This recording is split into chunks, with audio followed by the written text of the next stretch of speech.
Warm. You guys look like... Warmer. What do they look like, Jimmy? Disco. Dorks. They look like a couple of dorks. Get those birds! Nerds! They're coming to get you, Barbara. What? Are you kidding? We got some family here. Can you dig it? Can you dig it?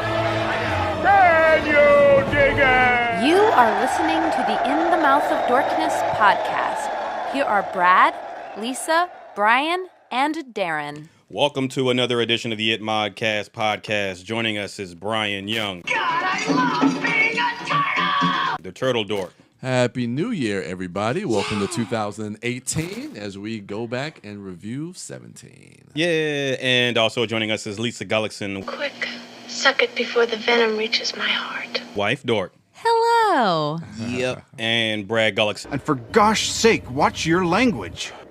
That's not going away anytime soon. And Mouth Dork. Merry New Year! And I'm your host, Darren Smith. Warm. Warmer. Disco.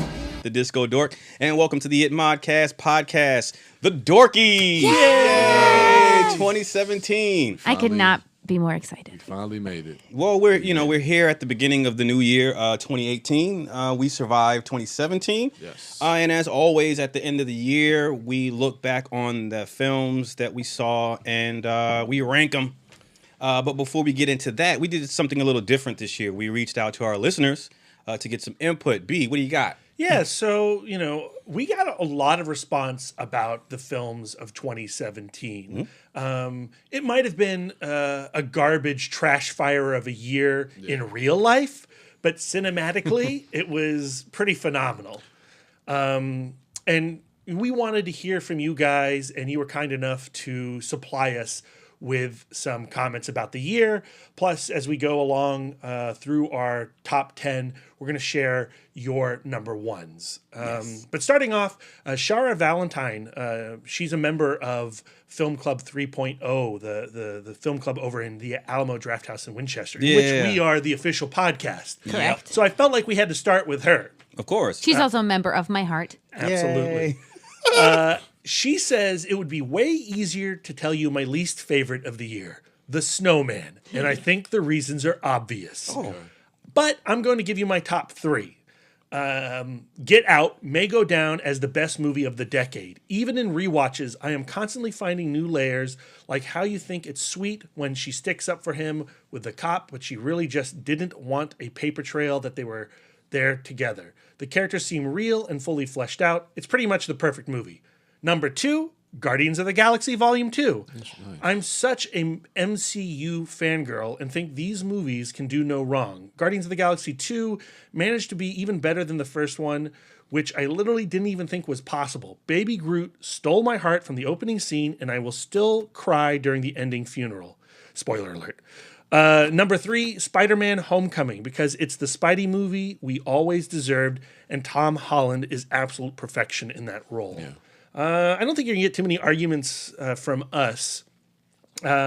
John Cross over at the After Movie Diner podcast. Hi, boss. Yeah. He says he just can't pick one. So he's not going to give us a number one. He's going to give us four. Wonder Woman, first decent DC movie since Dark Knight, a wonderful adventure story, beautifully shot, great acting, lots of different styles and emotions, old-fashioned and very cool, loved it. I don't feel at home in this world anymore, probably best script of the year, and I'm a huge fan of the new direction that Elijah Wood is taking. 60 Minutes to Midnight, indie Canadian action thriller, one of the best shot independent films I have seen in a long time, and Robert Nolan's performances are always worth a look-see. And War on Everyone, gloriously funny and violent, anchored by some appealing and charming performances. I have not seen 60 Minutes to Midnight. No, Same. no. And that other movie, the Elijah Wood movie, that's a Netflix film. Yeah, it's a right? Netflix film. It's directed by Macon Blair from, Green Room and Blue Ruin. Okay, okay. Everyone keeps talking positively about that film. I'm gonna check it out, John. You saw it too, yeah, right? B? I like it. It didn't quite make my top 25 movies of the year, but like I said, this was a phenomenal year in cinema. I went through my letterbox and I looked at my 4-star ratings and up, and I have 40 of them. That's unheard of for me. 4-star ratings.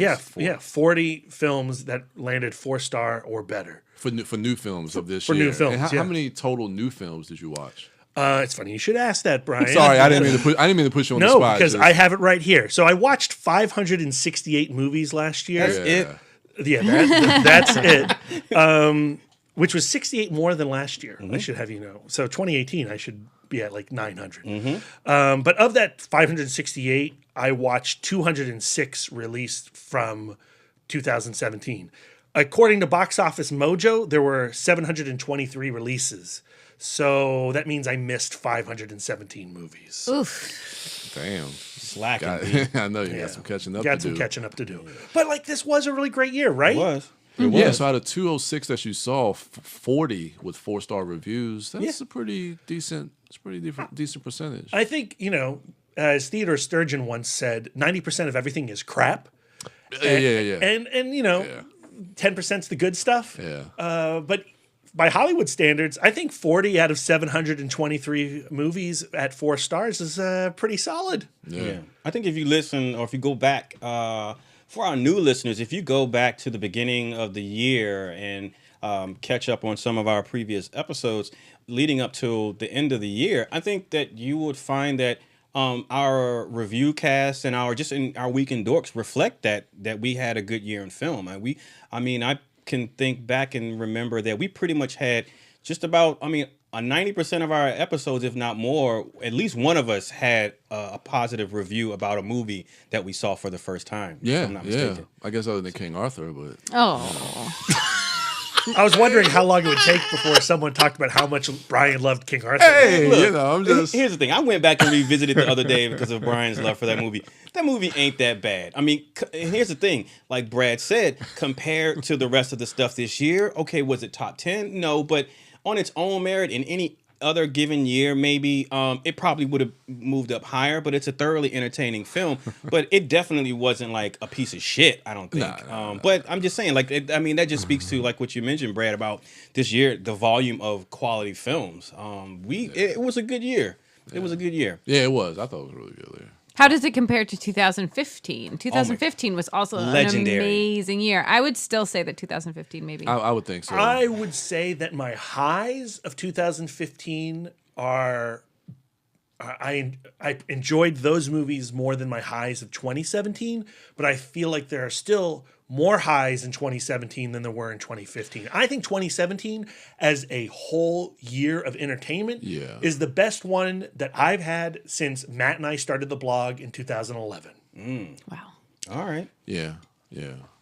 All right. I feel like we've also just plain seen more movies. Oh, yeah. I mean, I haven't seen over 500 like Brad has, but I've seen more than I have probably in my life in this past year. This year for you, Lisa, compared to 2015, just your attendance at Fantastic Fest alone. Oh, yeah.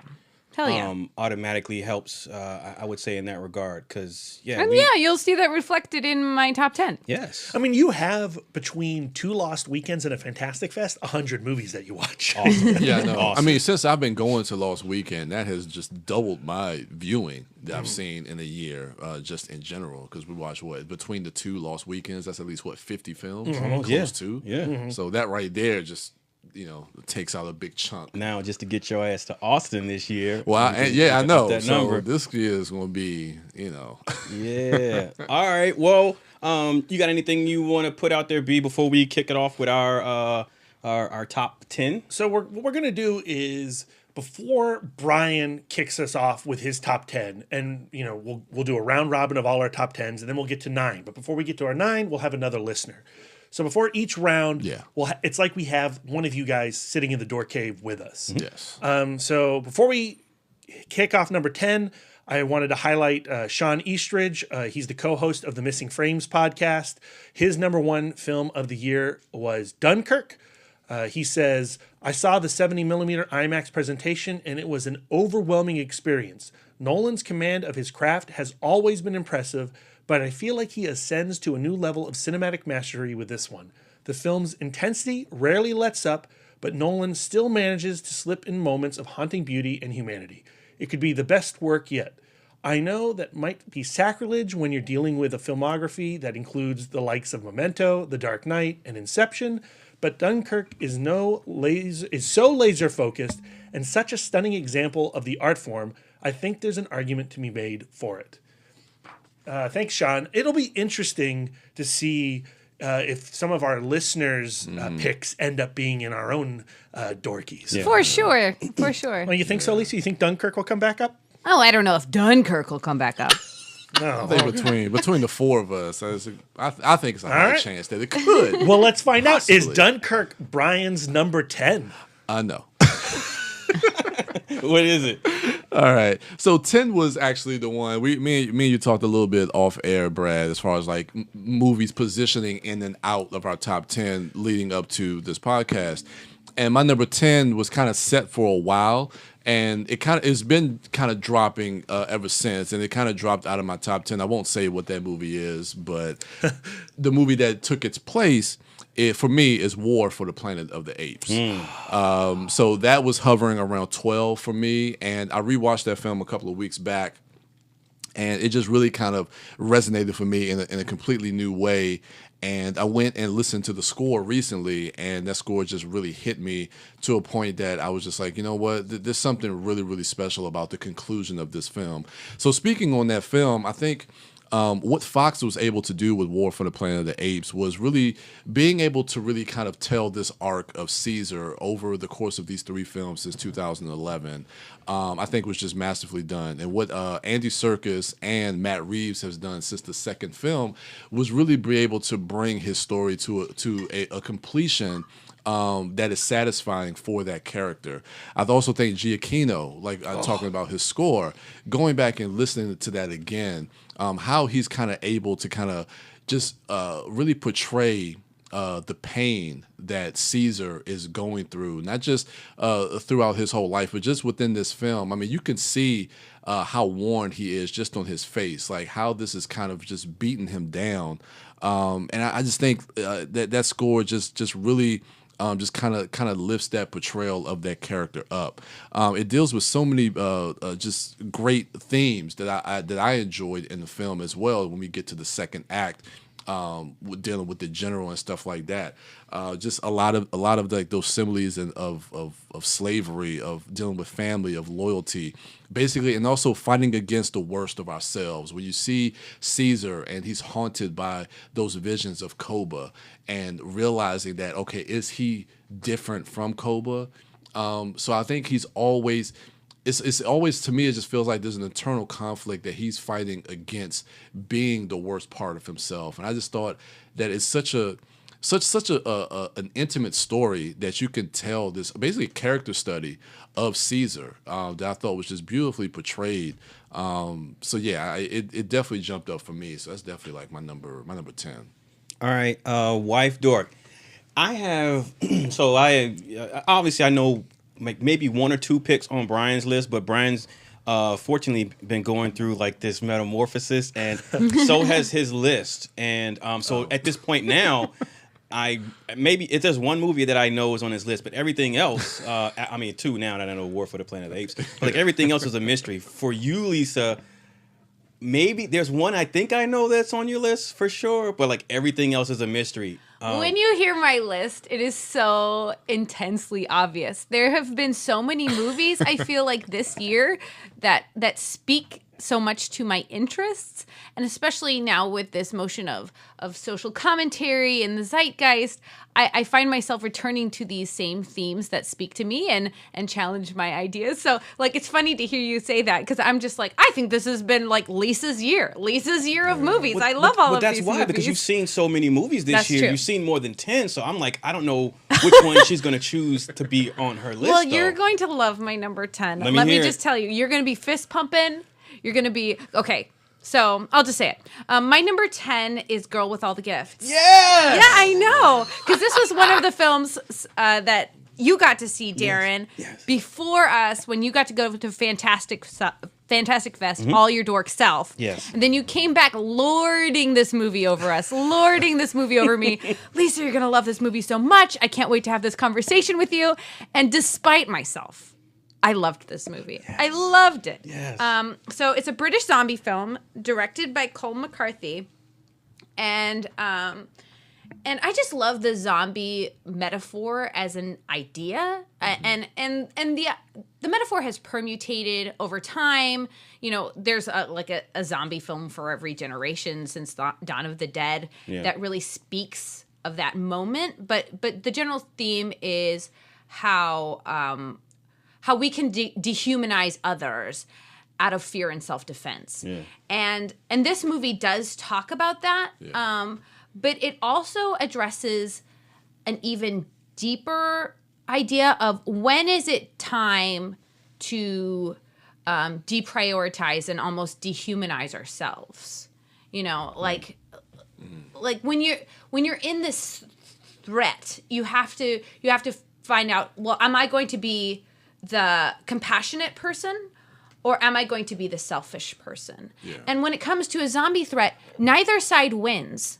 You know, with something as widespread as that, you're going to be devastated either way. So it just comes down to who is the person you are versus who's the person you want to become. Yeah. And then this film goes even further into when do you become unimportant? You know, when is it time to make room? Yeah. In the world, in existence. And I don't want to spoil too much about this film since it's indie, it's foreign. So there and so much of this film, so much of the message comes through the discoveries that you make during the film. Yeah. Like spoilers, like there's some movies where you can tell the spoilers and still enjoy the film. And I think this is one of those films, but at the same time just the satisfaction and the epiphanies you can have throughout this film are so important that I don't want to spoil too much. Yeah. But the film focuses on a young girl named Melanie, who's played brilliantly by Sienna Nanua, who's absolutely amazing in this movie. Yeah, like talking really about like just a revelation in child acting. Really but she is infected in utero. So she's never known anything outside of this militarized lab. And she has been raised by scientists and raised in this environment. But she's still so much a child. Mm-hmm. She wants to please. She wants to be loved. She wants to understand, really. And she comes across as just this very open, loving child. But the conversation is she a person or is she being controlled by this parasite that has evolved to display this manipulative behavior, to convince you to come close to it and to convince you of its personhood so that it can in turn infect you. So one of Melanie's advocates is her teacher, Miss Justineau, played by Gemma Atherton. And when I was watching this film, I was actually a teacher. And you do find yourself as a teacher going to bat for kids that other teachers may not necessarily understand, or loving your students. You just love your students and you want to see them do well. Yeah. And so I connected to her character a lot. Also, Jen Close is in this movie as one of the scientists. I feel like she is like, you know, in terms of like older lady actresses that I just really love and respect. I feel like we just don't get to see her enough. Absolutely not. Yeah. And I think that she's amazing in this movie. Really, she's a very nuanced character. She comes on this on the scientist side of, you know, this person's a parasite, but you really do see where she's coming from this defensive place and this place of legacy. She you know. So and then also we have Patty Considine, who's Stephen from The World's End. So it's always fun in British movies to have your friends from other movies pop up. He's so great. Oh, he is, and I think you get to see a whole different side of him. The screenplay is adapted by M.R. Carey, who also wrote the novel. That's right. Yep. And so it makes me curious to rewatch the film. I've watched it. I've probably watched it 3 or 4 times since it came out. Yeah. Oh, absolutely. Yes. I mean, I love this movie. Yes. But I would love to rewatch the film, then read the book. Yeah. and then rewatch the film again and see how that adaptation translates. There's also a not a sequel novel, but a sidequel novel called the Boy on the Bridge that just came out as well. Really? Yeah, so I want to read that as well. So I was thinking if any listeners want to do that with me, just message me at Sidewalk Siren. Oh, Darren's going to do it with me. Ooh, that would be a fun like special app. Yep. Let's do it. Let's do it. With Let's do it. Okay, so hit me up on at Sidewalk Siren and we can do this together. The movie is available to stream on Amazon Prime. So even if you're not a reader, you can still just watch the movie. I'm barely a reader. I'm trying to be more of a reader in the new year. Let's get literate. So that's my number 10. All right, B. I have no. You know what? I stopped trying to figure out what was going to be on your list. I just want the joy of the discovery. I did not think Lisa was going to have the girl all the good. So my list was pretty solid for like the last several months. I kept waiting for a new film to come on there, like Spielberg's The Post. I was like, this could be on my top 10. Yeah. But spoilers, The Post is not on my top 10. You saw it though, right? I did. Okay. All the Money in the World. Not well. That never had a chance. That's a movie with a bunch of Z's. Yeah. If I were, my review of that movie would be Z's of different, some of them capital, some of them lowercase, but all of them Z's. Because of its production, it's kind of interesting to watch. But okay, so number 10 is my first movie. It's one of two Fantastic Fest watches that's on my top 10. Yeah. And that is Takashi Miike's Blade of the Immortal. Yes. It's his 100th movie. That's amazing. That's astounding. Yeah. In my early 20s, I had a phase where I was really into Miike's films, Gozu, Audition, Ichi the Killer, Dead or Alive. Oh my God, Dead or Alive. Just rewatched that. And, they're so ingrained with that point in my life. And then I stopped watching his films. I think it was Fudo that did it. And then, 13 Assassins came out, and I loved 13 Assassins. That is a great, badass movie. Yeah.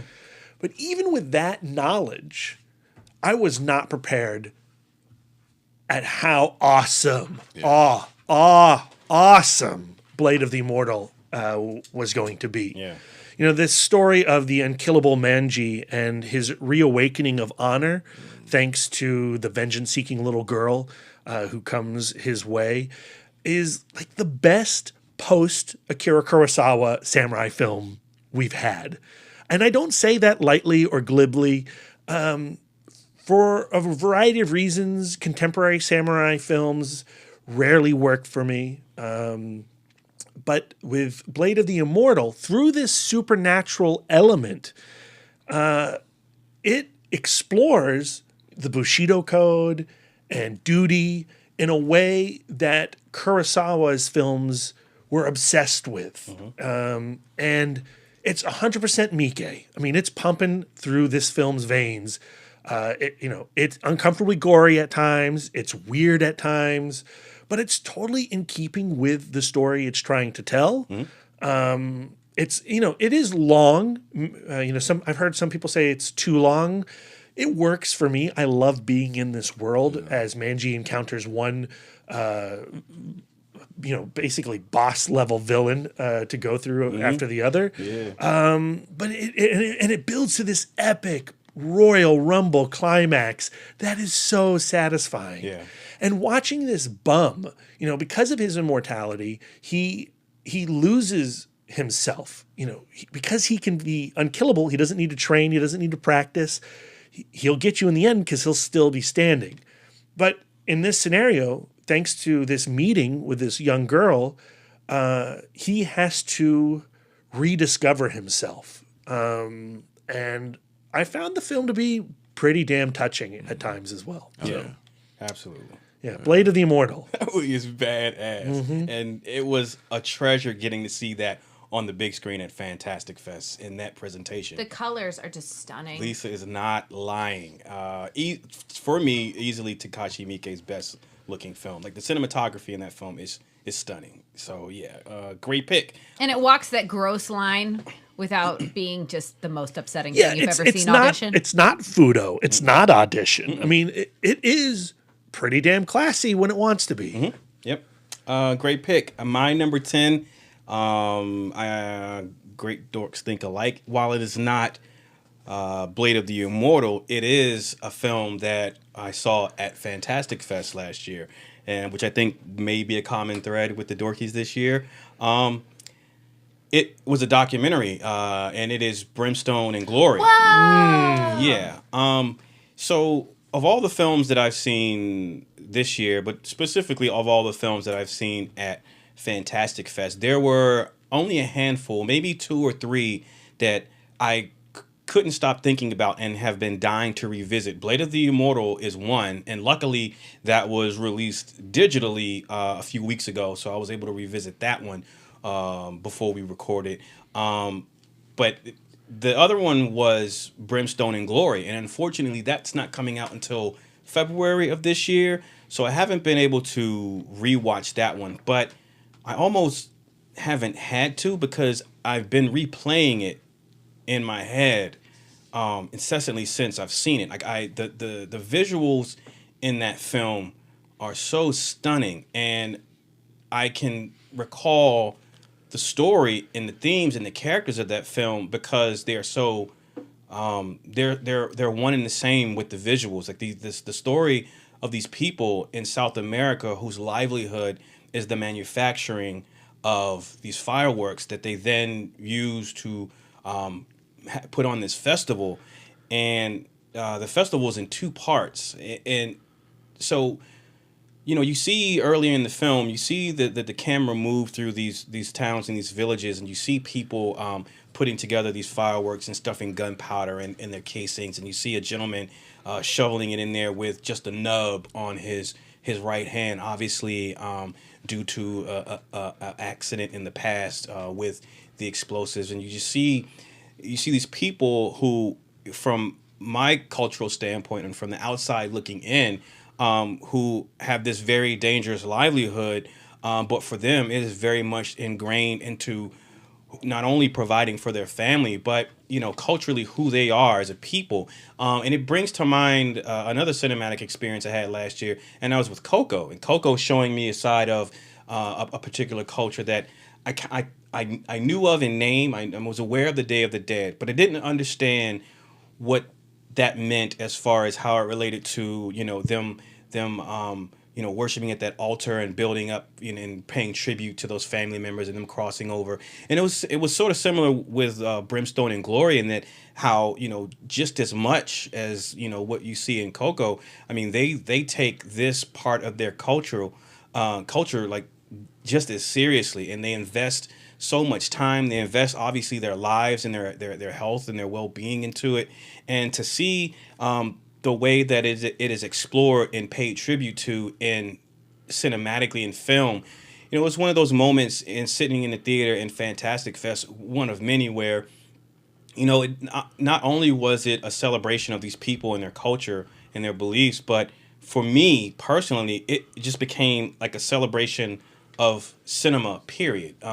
Because had it not been for this movie, I would have never known about these people. I would have never known about their lives. I would have never known about, you know, who they are. But through this window, this huge window in this auditorium, I'm given insight into these people. But then it's done in a way where it's just breathtakingly, you know, visual and beautiful. And it was and it really hit me in that way where, you know, just the cinematic presentation of that has literally stuck with me since I saw that film. And, you know, I've seen all manner of documentaries, and some I've seen the same year with, I would say, material that, like I Am Not Your Negro, which is infinitely, to me, more has more relevance. But with Brimstone and Glory, like, it transcended the subject matter, and it just was something else that I don't even know that I could put into words properly. And well, I think that the main difference I saw in Brimstone and Glory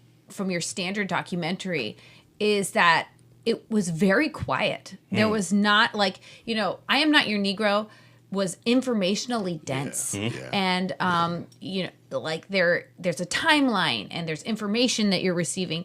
Brimstone and Glory just kind of washes over you, and it's all told through sparsely told through interviews with the actual people. A lot of them are interviews with this child who's kind of the center of the story. Yep. But like the fireworks become this metaphor, right, throughout the film. It's beautiful. The music is amazing. It's all of this beautiful layered percussion, which is awesome, and mixed with the explosions and the light and the color. But then this kid speaks very sincerely about, being touched by the flames is being touched by a saint. This is all connected to their Catholicism. So all of that, the presence of saints and angels and how the way they make their fireworks is this extension of their devotion. So, and it's that marriage of life is pain, is life is beauty, is life is pain kind of idea. I'm so glad that you brought this movie up because it is beautiful. Yeah. I missed it at Fantastic Fest. I'm looking forward to catching it on home video. Make sure that you sit really close to the screen. Sit really close. Okay. And then hold sparklers. Hold sparklers. So before we get to Brian's number 9, we have another listener who chimed in. Yes, so Jill Chandler on our ITMODcast Facebook page, she was at Fantastic Fest with us. Shout out to Jill. And she picks a Fantastic Fest film. Yep. I just finished my 2017 list, and I think my favorite film of the year was something I saw at Fantastic Fest. See You Up There. Gorgeous visually, gut-wrenching emotionally, transporting you to a world so complete that you know every detail by heart and yet know that you've never been there before. And those wonderful characters that seem a combination of dashing hero and doomed cautionary tale at the same time. And really, that's all I ask of my movies. IMDb will have the more mundane details like an actual description of the plot. This was another film I didn't see. I didn't catch this one. None of us saw it. Going on the radar. Yes, sir. They play over 100 films at Fantastic Fest. They do. It's impossible to see them all. You don't got enough slots. They do. See, if we had an extra dork there, we could have sent him in there this Did year. everything that y'all missed. Yeah. All right, B, you're number 9. All right, so my number 9 was a discovery for me, not at Fantastic Fest, but shout out to Andy. This is from Lost Weekend. Yeah. The most recent Lost Weekend. And this was a film that has just stayed with me and hit me in such an emotional way. This is a film called Gook. This to me was such a powerful film to watch and to witness and to explore. It's basically a film that takes place during in Los Angeles, right during like the Rodney King verdict. And so it's right on the heels of the LA riots. And it's basically kind of focusing on basically just race relations in this small community, like dealing with like some of the Koreans and African Americans in that community. So, but the one thing, I've seen this movie a couple times since I picked it up on Blu-ray. And I think this film is really having two different conversations. And one that I picked up on that I think is really resonant and relevant, and that I've experienced through some of my other friends as well, having conversations with them about this, is the idea of having first-generation immigrants come to this country and the sacrifices that they make, and then having their future with second or third generations, the disconnect that they have with not really having that appreciation of the sacrifices that their grandfathers and grandparents have made for them. I've seen that with some of my friends with, they talk about like their parents and grandparents who have come over to this country to try to make a better life for themselves. And they just, they've become so assimilated with American culture, they kind of forget about some of those sacrifices that their grandparents make. And I think it was an interesting conversation that film was having when you see the relationship between Eli and Daniel, and with the gentleman, I can't remember his name, that owned the liquor store across the street. And another thing that really kind of stood out to me was that you have these two different families. You have this Korean family and then this African-American family, and there's a history between them. And I think that this movie also is dealing with a lot of the cultural grudges that we hold against one another. And sometimes those grudges can lead those tragedies that lead to those grudges can also kind of reflect in the future and in the present as well. And I think sometimes if we don't get over our cultural biases and grudges that we have with one another, that those things are doomed to kind of repeat itself. And you see that kind of play out in the film as well. I don't know. I just found this film to really just speak into a lot of different things, and it just really hit me in a profoundly, deeply way. And this movie was directed by Justin Chon. And this was his second feature, but watching this movie, it's not a directorial debut, but watching this movie, it reminded me of the way that Ryan Coogler hit the screen with Fruitvale Station. That's kind of what I got from this. I thought this was just such a powerhouse film, and Justin Chon had such a voice that I'm interested to see what he will do next, as far as what he decides to do with his career as a director. It definitely put me on notice to him as a visual storyteller, and I'm excited to see what he has next. But yeah, I thought this was just a deeply profound film that really just hit me in an amazing way. All right. I feel like just culturally, cinematically, we have so many stories to hear in terms of first generation immigrants. I think there's so much of the American story that has been yet to be told. Yeah. Cinematically. Isn't The Big Sick, doesn't it touch on that a little bit? Yes. Yeah. Right? Yeah, absolutely. Yeah. Okay.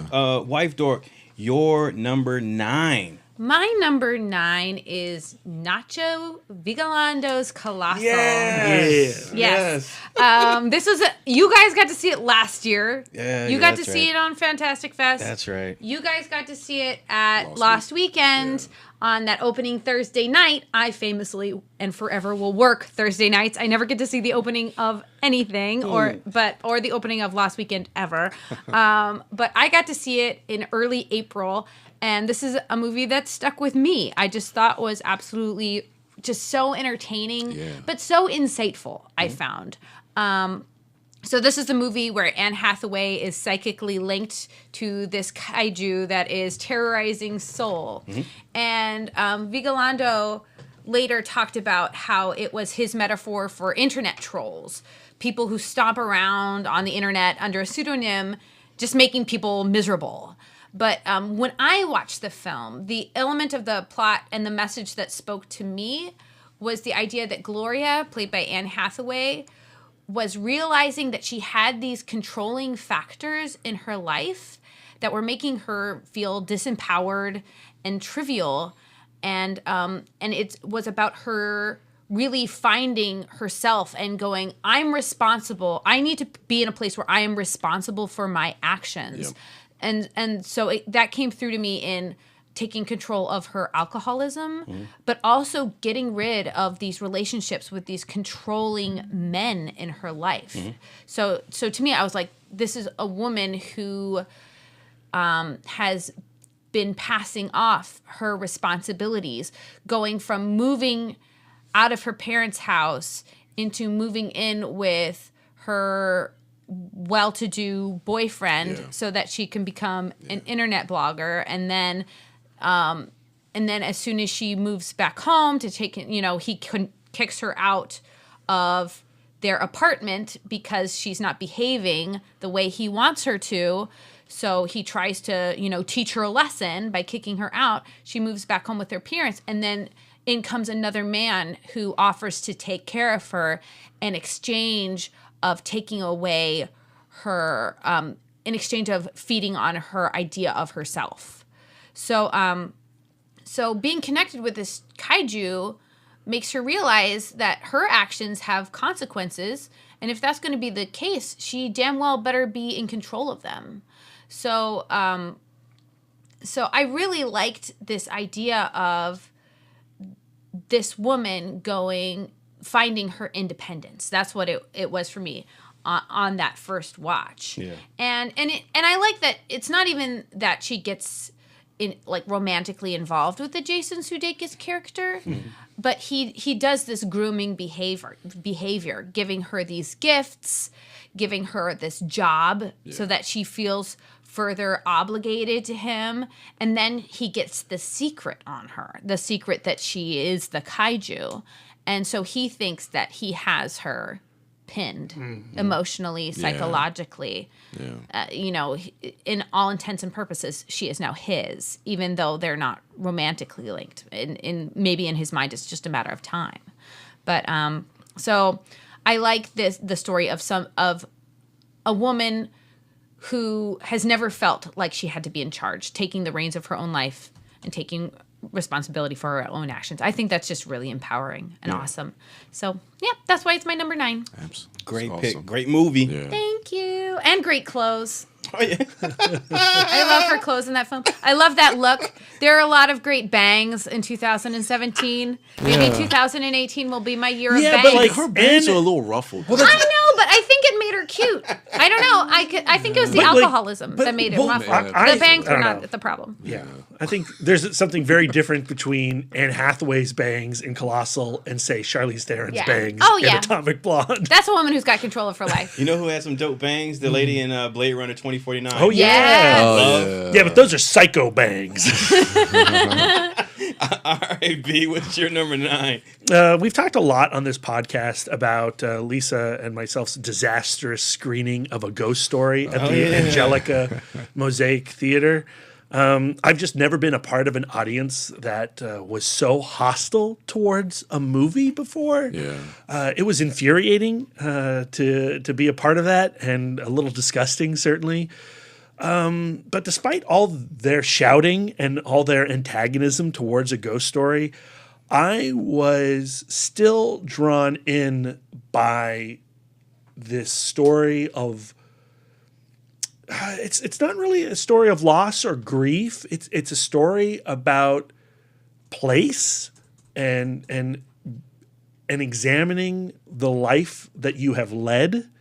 Casey Affleck plays this unnamed husband to Rooney Mara's unnamed wife, and he dies in a car crash, and he comes back into the narrative as a bedsheet ghost.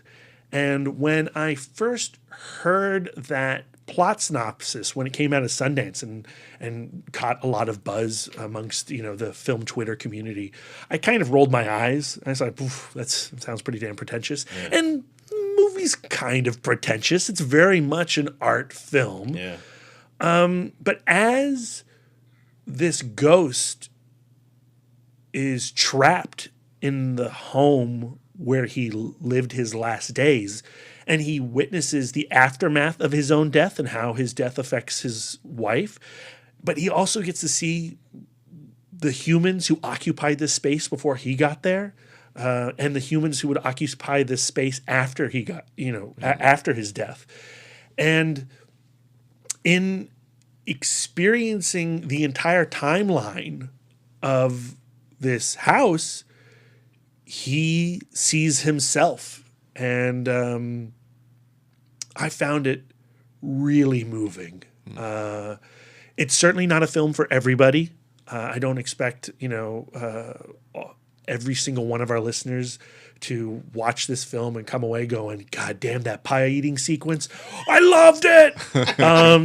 But for certain members, it's going to connect, and it's going to connect deeply. And it did with me. And, Lisa can attest to this. People were audibly shouting at this movie as it was going all the way till the end. And yet, when the film reaches its final cathartic moment, we were both crying amongst all these jeers. Mm-hmm. And I've watched it now on Blu-ray at home without the interference of others. Yeah. And it works. It is a really special, interesting, unique, and weird movie. Yeah. Maybe just like pretension is the idea of pretension is just like failed aspiration. And I think that this movie is strives for a lot, and either you enjoy it or you don't. I love this movie too. Yeah. It was on my not top 10, I think. All right, good pick. Yeah. My number 9. So I have no idea. You were talking about Lisa not knowing what Lisa's top 10 list is. Once you put Logan Lucky on your not top 10 on our last episode, I was like, I don't know what Darren's list is. And now you put Brimstone and Glory on there. I was like, No clue. Yeah. Anyone who's known me longer than a minute knows that I love to laugh. Oh no. Yeah. And so do it. This year, well, it's not may not be what you think. This year, the one film that I think I honestly can't remember me laughing as consistently and as hard as I did in this movie. I can't believe he's putting Dirty Grandpa on this list. That did not come out this year, Darren. know, right? No, but I like it. I laugh so much with that movie. No, it's Girls Trip. Right. Okay. And it's not on the list only because I laughed so much, but it's on the list because it provided endless laughs for me, but at the same time, it provided just as much heart, and I found myself enjoying the chemistry in the company of all of the characters in the Flossie Posse. And with comedy movies like that, you know, Rough Night also came out this year, and it's a similar movie with a group of girlfriends who go way back, and they find themselves during this weekend in a madcap situation, and so. But for me, it didn't compare to Girls Trip because not only did I feel the chemistry between the girls in Girls Trip was better and more palpable, but my relationship with the movie and the characters was stronger. It stars Queen Latifah, Jada Pinkett Smith, Gina Hall, and a scene stealing and actually film stealing Tiffany Haddish, who has been having like the best year. Keanu didn't come out this year. Keanu came out last year. But she has a role in that, and it's so funny because it took a while for me to realize that was actually her in that film. I had to go back and watch Keanu. Even after you told me, I was like, no. Yeah. But she's been having a great year, and her, just as a person, like her personal story for me has me rooting for her, and it helped. Which it didn't need it, but it really added to the enjoyment of the film and her character in particular. She's a person, a woman who grew up in the system, in the foster care system, and she had a pretty rough go at it as a child and even as a young adult. And to see her at this point with the success that she's earned is really like the greatest underdog story this past year for me. And she earns all the acclaim that she's been getting for her role in this film because she's hilarious in it. But also the film in itself is a really good film. It's directed by Malcolm D. Lee, right? Yep. If I'm not mistaken. Yeah. And he takes a well-known formula in these types of films, and he injects in it enough character and heart to make it distinctive. And so it's a really good film. It's it's one of the best times I've had in the theater this year, and so that's my number 9, Girls Trip. All right, so we got another pick from another listener. Yes, this is from a new time listener. He comes from the Secret Society of Filmmasons out of the Alamo, D.C. Location. It's Vince Rebroff. He picks Brawl in Cell Block 99. Vince, I like you already. Modern grindhouse gem that solidified S. Craig Zoller as a talent to watch out for, as well as a fantastic performance against type by Vince Vaughn. Yes, it has all the moments that live up to the film's namesake, but their impact is bolstered by its patience in building up to its own absurd world. Destruction balanced with stoic contemplation, Brawl was the best fist bump between pulp and art house this year. Vince, Thank you for submitting that. Also, thank you for listening. And thank you for recognizing great cinema when you see it. I think that is so awesome. When he mentioned Vince Vaughn was playing against type, I was like, oh yeah, there was a different Vince Vaughn before Brawl in Cell Block 99, because now he's like such a monster to me. Like it's such a huge, scary man. Have you seen photos of him with Mel Gibson in the new S. Craig Zoller film that's going to come out this year? Dragged Across Concrete. Vince Vaughn's got like this platinum blonde, slicked back hair. Mel Gibson's got this dirty mustache. Oh wow. Yeah, it's gonna be a pretty ugly movie. Mel Gibson. I know. Yeah, I just recently saw Cell Block too. I saw it. And, What'd you think? It was great. Well, let's wait to hear the rest of his top 10. Oh, Lisa. excuse me. I'm so sorry. Yeah, it was great. It was great. All right, your number 8, B. Okay, so for my number 8, this is a film that we did talk about recently, about a month or so ago.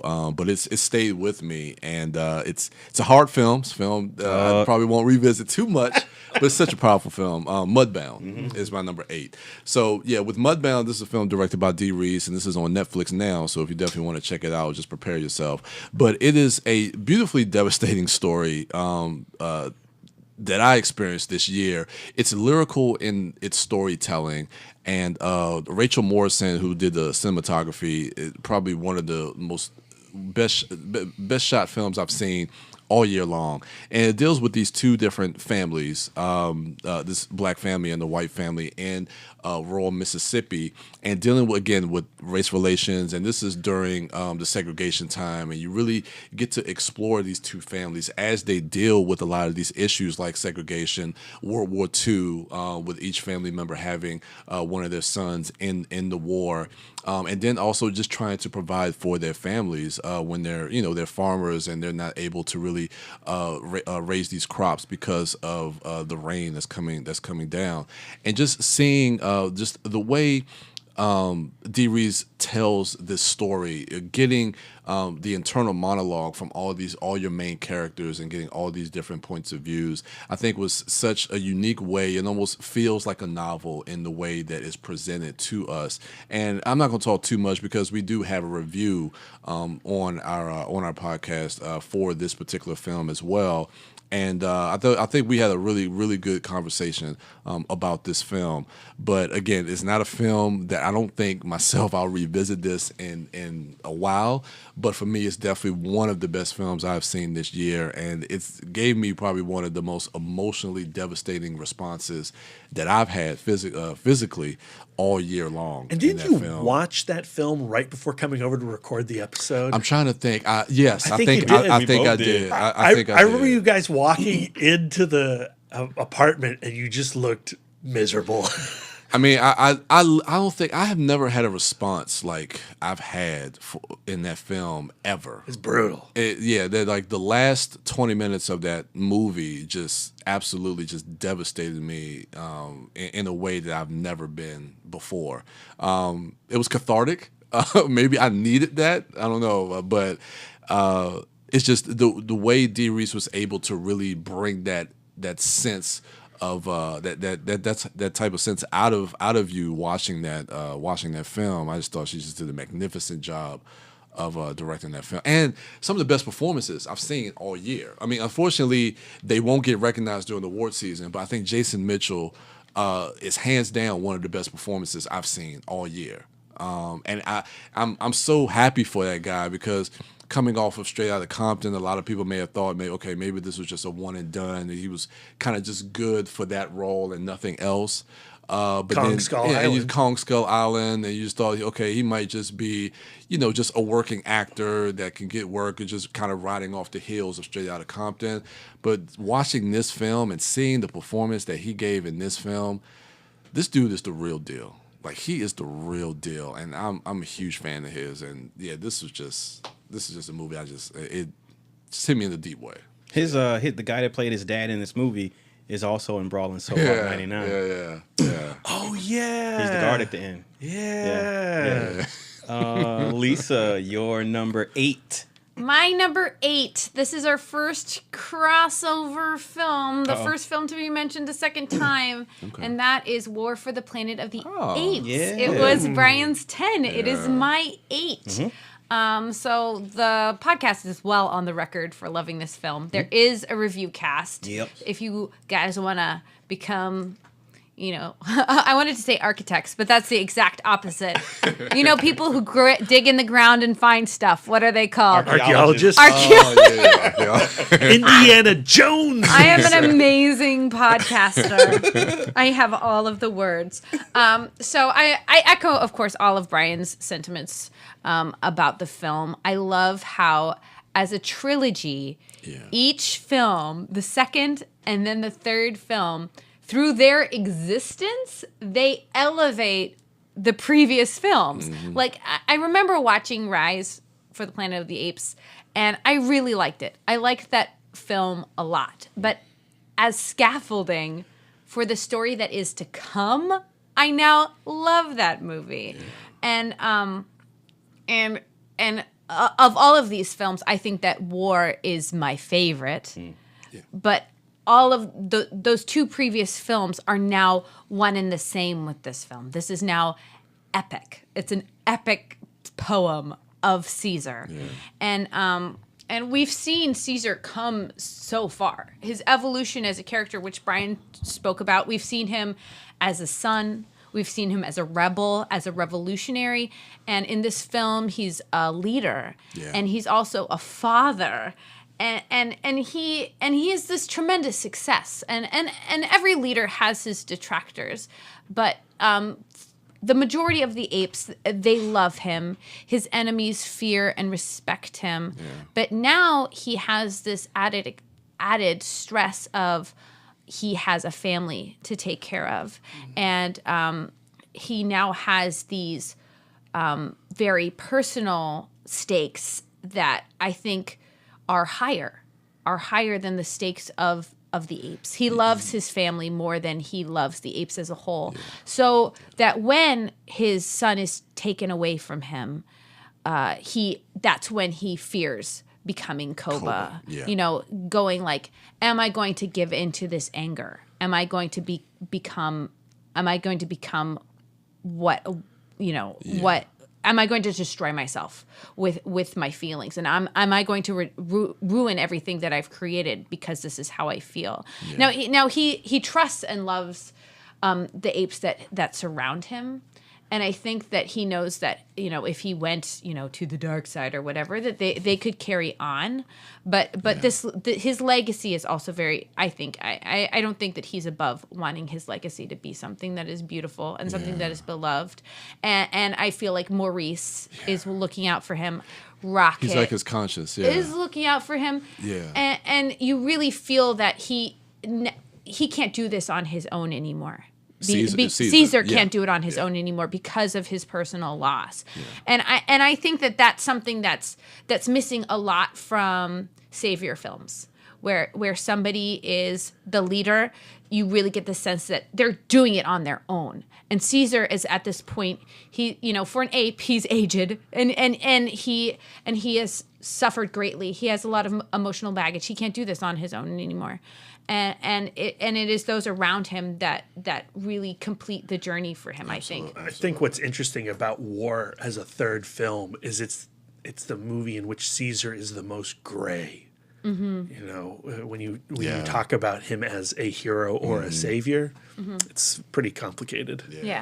And I think that's very sophisticated. This is an extremely sophisticated story that I think the fact that it is apes somehow makes it easier to tell. All of a sudden, when it's apes, it's a metaphor. It's not people anymore. You know what I mean? But they are persons. They have personhood, And and of course, there are a lot of arcs that are completed in the story. I love the arc of Rocket over the course of these three films. Like, we finally get the question that was asked by Maurice in the first film. Well, why Cookie Rocket? Well, this is why Cookie Rocket. Rocket has all of this potential of love and strength if he can just get over his hurt. He was hurt and he was abused, and he becomes this powerful ally. And Caesar saw it then, and Caesar saw it, in the current film. I'm trying not to say too much. And maybe we'll be saved by that. Why Cookie Rocket? Why Cookie Rocket? We also meet Bad Ape. How great is Steve Zahn? Amazing. And I think, we see it in Caesar and Andy Serkis's performance, but Steve Zahn is somebody, we see his face, we've seen his face in movies all the time, and we see how much that translates. That comedic timing, that expression translates in this little chip guy. In some ways, it's Steve Zahn's performance that makes the case for motion capture being an acceptable style of acting. You see Steve Zahn, like that is Steve Zahn. But he's still not a human, Right. Steve Zahn's acting as an ape, I think, is so amazing. All of that training that went into the training that they did with the dancers and the choreographers really pays off in this film. They are so ape. Even the moments like when his introductory scene when they're sitting around the fire. Yeah, that's and it's the just one. the dialogue and just even when he's not moving, but just his eyes and the emotion in his voice when he's talking about how he got there and the loss of his, he was a father and just the expressiveness in his face coupled with, just as much as Andy Serkis and Steve Zahn are, amazing in their performances. I mean, it's Weta really also that should be commended on their special effects. Positively. Because they are astonishing. It's astonishing. And I think that they go hand in hand with what the performers were able to bring to those roles. And yeah, the most recent rewatch, I just found myself, for whatever reason, I don't know, like when you rewatch something, each time you may focus on something different. I just found myself flabbergasted at Bad Ape and Steve Zahn's performance in that. It's just amazing, amazing. It's incredible how much amazing technology goes into getting out of the actor's way. You know what I mean? Yep. I also like the fact that Bad Ape, besides just being like this wonderful character and a comic relief, but he answers the question of where did all of these other apes come from? Because that was one of the things in the first film. You go like, well, now is Caesar going to have to go around and turn every ape on the planet? And now we see, they caught the simian flu just organically, just like human beings caught the simian flu. Okay, that answers that question. And then also we get the answer to, because this is kind of like a prequel-y, rebooty kind of situation, we get the evolution of the simian flu that is going to finish humanity. And we see that in the character of Nova and the relationship, I feel, between Nova and Maurice, and Nova and the new guy. What's his name again? You know who I'm talking about? The new ape? The new ape who got the flow. Oh God, I can't remember. His the name. gorilla. The gorilla. Yeah, poor guy. We forgot his name. Yeah. It's okay. But the opportunity to turn that around, and now Maurice is seeing this voiceless girl as ape, as I keep saying humanity, but like as a sentient person, as a person. Yeah. This is a person. I am a person. Personhood. Just identifying with it. Exactly. So it's this beautiful full circle of, it's our job to recognize humanity in others, recognize personhood in others, sentience in others. I love the subplot as well, dealing with Donkey. Absolutely. That subplot between Donkey and Caesar, and seeing Donkey's last moment, and that arc rewatching the film and seeing the last moment of Donkey when he's looking at Caesar and doing those saving those apes in that moment.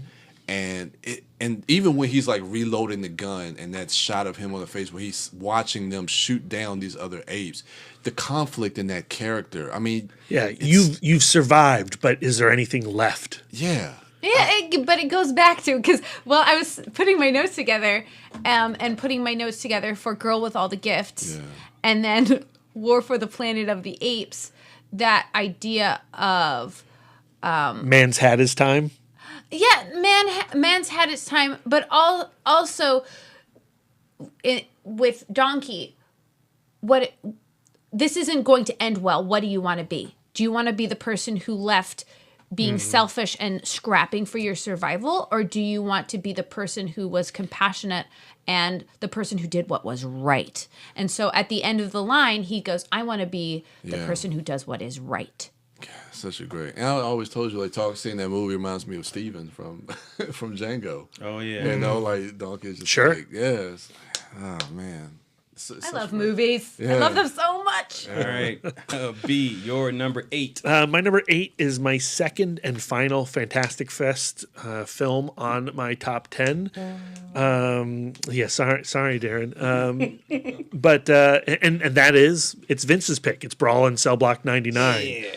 Okay. It's the best kind of pulpy trash.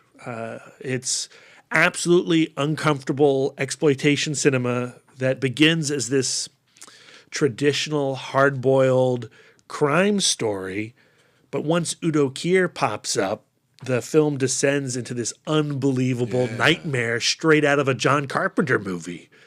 And, it is a build. It takes its time getting Vince Vaughn to sell Block 99.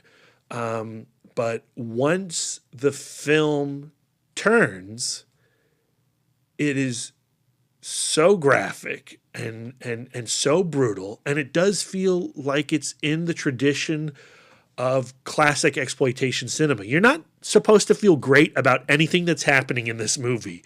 There are no heroes. Yeah. He's not a good guy. He is a bad guy. But he has, this condescending code that he lives by. And if you threaten his family, Jennifer Carpenter, and their unborn baby, he is going to do everything in his power, which in this film is his fists, to secure their safety. But it's not a movie where you are, fist pumping with excitement at every action beat. It's not Commando. He's not Arnold Schwarzenegger. No. He is a despicable dude in a lot of ways. But Vince Vaughn gives one of his finest performances as Bradley Thomas, as the Brute. He's, this absolute beast of masculinity. And, we've seen him in comedic roles. We've seen him in scary psycho stalker roles. We've seen him in Psycho, but I also think about that movie Domestic Disturbance, where he's the bad stepfather. Yeah, with John Travolta. Yeah. Where he plays Scuzzy really well. Yeah. But I don't think we've ever seen this version of a man from Vince Vaughn, and it fits so well with his stature. It's kind of surprising that we haven't encountered it before. So yeah, I mean, it's a rather simple story that just transforms into a heinous horror show, and will certainly play well in a grindhouse crowd. And I'm so thankful that we had an opportunity to see it in the theater. Together. The best. And, that was the thing. Like, I caught it at 8 a.m. during a press screening. You fucker. And, I'm watching it and going like, oh, this isn't the crowd you want to watch this movie with. All these, caffeinated critics. You want to see it with the Fantastic Fest crowd. And that's why I went to see it again the same day, so I could see the Alamo people respond to this film, and they did so wonderfully. And it is a crime that this film, like Bone Tomahawk, got dumped on VOD, because it's really meant to be seen in a community of like-minded maniacs. Yeah, I do see this film eventually having a cult following. Like, it will have long life, I believe. Unfortunately, it like you just mentioned, it would have been nice if that life could have started in a nice long theatrical run, but it is going to get the life that it deserves, because the film is too good for it not to. Great pick. My number 8 is Takashi Miike's 100th film, and that is the previously mentioned Blade of the Immortal. This is as I mentioned earlier, this was another film that after I saw it in Fantastic Fest, I just been routinely checking for its release date on home video. I'm checking for like a 4K release. Unfortunately, we're only getting a HD regular Blu-ray release. And actually, I think that's coming out, I want to say the 16th, so next week, if I'm not mistaken. Yoink! Yeah, so... No, I think it's February. Oh, God damn it, Brian. Yeah, sorry. You motherfucker. But for all the reasons that were mentioned earlier, and, with Takashi Miike, like, if you look at his filmography, one of the things that's most astonishing is not necessarily just the quantity of films that he's directed leading up to his 100th film, but also the various genres, the various tones, different tastes, from tasteless to something as tasteful as his something like, I don't want to say tasteful, but like 13 Assassins, I would say, is infinitely more accessible than something like like Happiness of the Katakuris? Yeah, or Dead or Alive or something like that. Which I rewatched Dead or Alive after watching Blade of the Immortal, and to see the two different films done by the same man, and to see him have that type of evolution as a director is astonishing. You do have the violence. One can't help but, if you bring up Takashi Miike's name, immediately people will think of the weirdness or the violence or the craziness of his films. But I think it also does his talent a disservice if you don't mention his ability to have infuse humanity in these films, because there are moments of Blade and the Immortal, yes, they're bookended by bloodshed and violence, but there's a moment when Manji is comforting Maki is her name, I think it is, and he's kneeling down, and he leans back and says, if you need a shoulder to cry on, you can cry on me. And it's a moment where she has some pain that she has to let out, and she does that. She leans on his back and she cries. And so you have this guy who, he's immortal, he's a badass, he just decimated a whole bunch of people, but he also has a heart and humanity. When you go back and watch it, there's so many layers to the film character-wise. Like you mentioned, Brad, a guy who, because he's immortal, he doesn't have to train, because I don't have to block, because, if I get cut, it'll just heal. I could just stab the guy after he stabs me.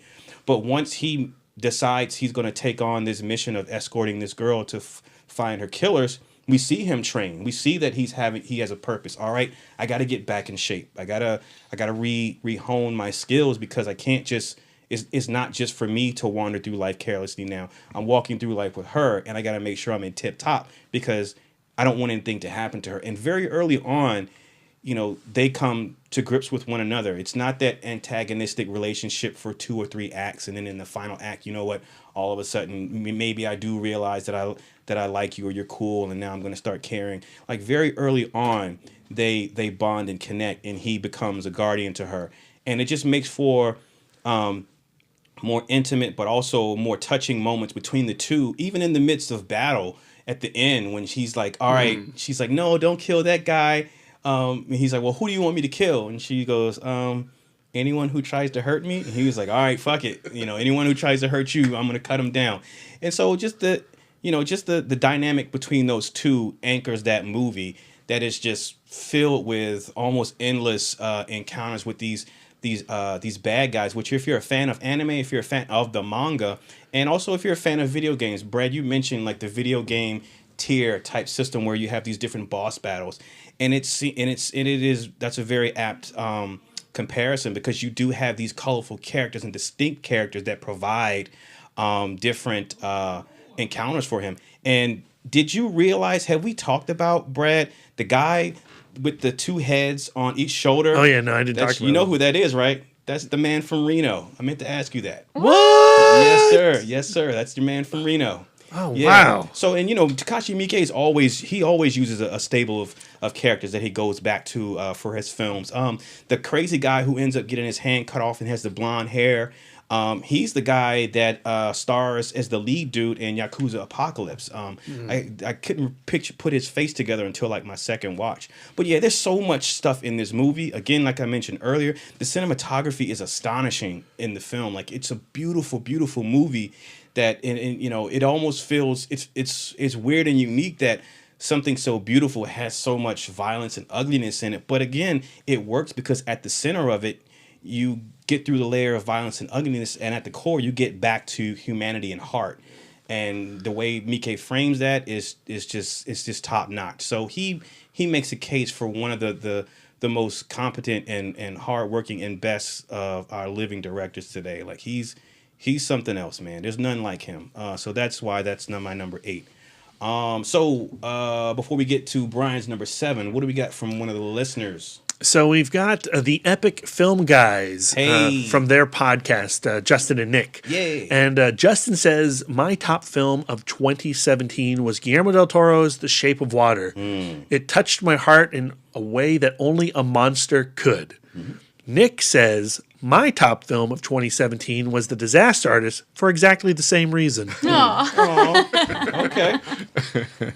Both good films. All right. Let's see. Your number 7, Brian? Yes, my number 7. So with your Blade of the Immortal, that was the second repeat on all of our lists so far. So this would be the third repeat. Piggybacking off of Lisa's number 9, it is Colossal.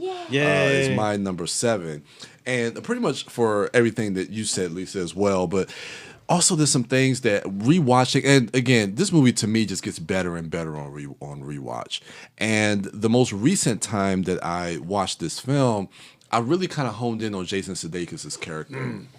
And the one thing I realized with his character is how insecure that he is, and it almost feels like you say, he's doing this power play to make himself kind of feel better about himself. You get those scenes when he goes to his house. You see these pictures of his mother with her face kind of scratched out.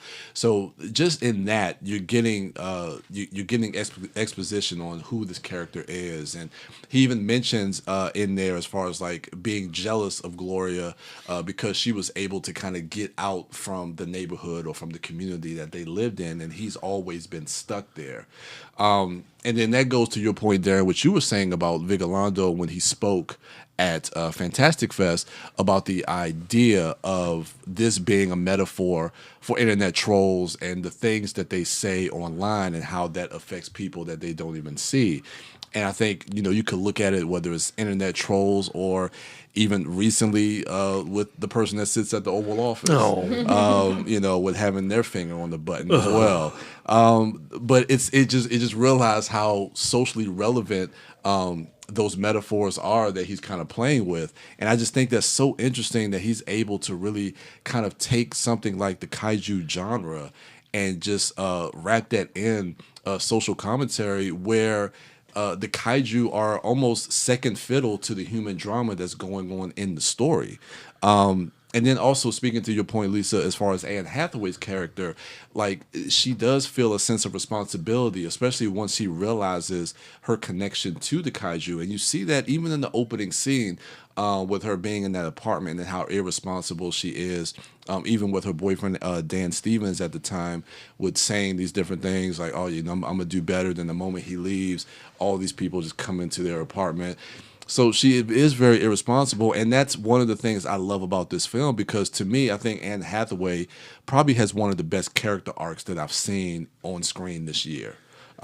She has just an amazing character arc from what you see in that first scene to what you see happen in that final act. I just thought this movie was just so just fascinating from beginning to end, and it's a film I can definitely just go back and rewatch, and again, it just gets better and better and better on rewatch. So, yeah, Colossal. And I said this before. People complain about, we get superhero fatigued and curse the MCU, and they're, it's just reboots, and they're always doing sequels and blah blah blah blah. You're just not looking in the right places if you want original stories. There are several films that have been spoken about already, but also that will be spoken about by the time we complete our Dorkies that offer unique and powerful stories. And Colossal has got to be one of the most unique stories of the last decade. There is not another movie like it. There's not another story like it, whether it be metaphorically or literally. It's a whole unique gem unto itself. And if you are starving for original stories, original content, and unique characters, and something with some depth, layers, and meaning to it, you were cheating yourself if you don't check this movie out. But also the MCU movies are great, and you can go fuck yourself. Yep. Get over yourself. You're not special because you don't like big movies.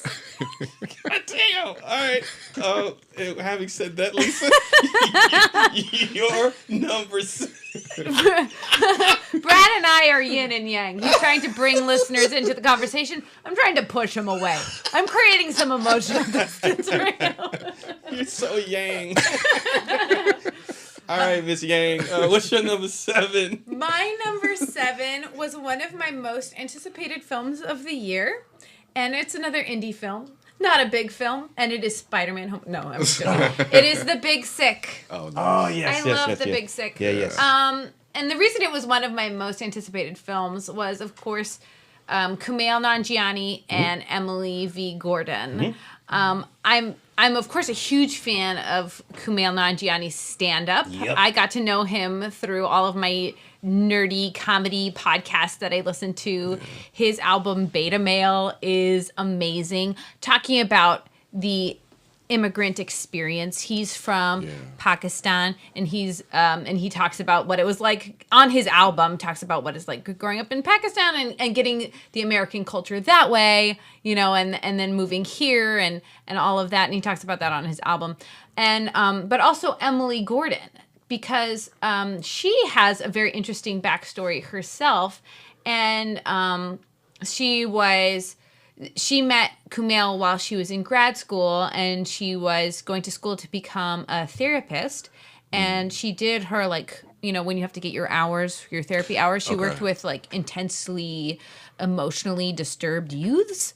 So she did that for a long time. And then through Kumail, she started started working more in the background of comedy. And so she was involved in The Meltdown when it was like just a stage show. And then she's been a showrunner, and she's done all of these amazing things, but she's not necessarily in the forefront. But I've gotten to know her through podcasts. She and Kumail did a podcast together about video games that I didn't listen to because I'm not into video games. But she did an episode of You Made It Weird on her own, and then with Kumail. So I really loved her as a person too. So I love them as a couple. And they wrote The Big Sick as kind of an origin story of their relationship. So they had a very unique relationship where, you know, he's from Pakistan. His parents were he's Muslim. His parents were planning an arranged marriage for him. He was not so into that, but he didn't want to upset his parents. So he was kind of going along with that when he met Emily. And when she found out that he was, you know, still meeting women as potential wives, that was upsetting to her. And then early in their relationship, when they're still going through this tough time, she got this mysterious illness, and she had to be put into a medically induced coma. And he was kind of at her bedside during that time. And so this movie is kind of their telling of that story. It's more cinematic. It's, you know, it's retold. But it was interesting because I had already heard this story through interviews and things like that. So to have like these real life people that I know as a fan, you know, just like as a fan through interviews, getting to see, okay, well, how would you tell the story cinematically? And the fact that it is so good. This movie is so sweet. It is a romantic comedy without being stuck in that mold. Yeah. It's very, you know, like, I'm so happy for them that it is so good. I feel like they're my friends, but I've never met them. That's not true. We have met Emily Gordon, kind of. At Comic-Con 2 years ago, you stopped Wyatt Cenac in the exhibit hall, had your photo with him. He was totally cool, recognized your Don Greenwood cosplay, referred to you as Don Greenwood. Nice. And we took a bunch of photos of Wyatt Cenac. I uploaded it on Instagram, and then later that night, I'm looking at the photo, and I go, shit, he's with Emily Gordon over his shoulder. How would you recognize Emily Gordon? Who actually recognized Emily Gordon? I recognized Emily Gordon. No way. Whatever. So in the movie, Kumail plays himself, and Emily is played by Zoe Kazan. But it's funny because when I think about the movie, I put real Emily in the movie in my mind. But Zoe Kazan does an amazing job. She's wonderful. I was so disappointed because I had known the story because of you. Right. So when I'm watching the movie, I'm thinking both people are the real people. But then when I found out later when you told me that wasn't her, I was like, oh man. But they show her their wedding picture at the end, and it's a right. different lady. But it's still her voice very much. I mean, she wrote the script and clearly approved of Zoe Kazan's, I imagine, her performance. But we get to see that, you know, immigrant story of dealing with the conservative Muslim parents and still wanting to be a stand-up and lead his life the way he wants to without disappointing anybody. And then when Emily goes into the coma, seeing him interact with her parents and kind of seeing their relationship that way. That's Now, Ray Romano and Holly Hunter? That's right. Now, that's according to Emily, that's like the most fictionalized part of the story. They're not anything like her actual parents. Their little plot line is not like her actual parents.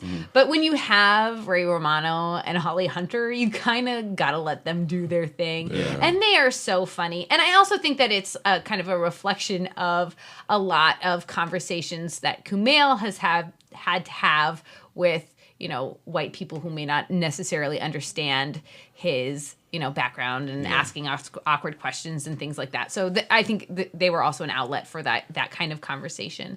But what I love most, to save myself from just telling you every plot point, because I did really enjoy this movie, what I love most, what I think separates this film from the run-of-the-mill romantic comedy, besides the intercultural, interracial relationship, besides the huge coma element, not every romantic comedy has a coma, but the fact that Kumail's sweeping romantic gesture at the end of the movie doesn't work.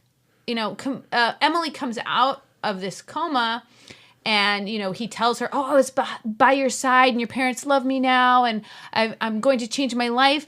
And Emily is not super stoked, and she does not take him back right away. Well, that's the thing about the movie is it is a romantic comedy, but it's a romantic comedy in which one of the leads is removed. And it's actually more of a romantic comedy between Kumail and his parent and his future in-laws. Yeah. And part of it is, you know, it was based on a true story, and that's kind of how it went. But I also think it has to do with the fact that Emily, like real Emily, IRL Emily, is a therapist and very much a teacher, and she talked in interviews about how she wanted to, even though Emily spends a lot of the movie in a coma, she wanted to empower the female character, and she thought about the women who are watching the film and them putting themselves in Emily's place, and she had in mind that you know that a woman who respects herself has to have a higher bar than a romantic gesture. You know, she needs to see these actions that say, okay, I am now fit for a relationship with you. I'm now fit to take care of you, and we are compatible. And that's what, you know, like so many romantic movies, you know, romantic comedies, it's all about they have to get together in the end. And ultimately, Kumail and Emily do. But not in the context of this film, because he didn't earn it yet. And so I love this movie. I love these people. So I hope you've seen this movie already. But if you haven't, watch it. Good pick. A cool thing happened. So Eternal Dork had seen this movie initially, and I asked him about it. And I was like, so did you see The Big Sick yet? And he was like, yeah, I saw it. And I mean, it was all right. It was good. It just, you know, for whatever reason, it just didn't connect with me or whatever.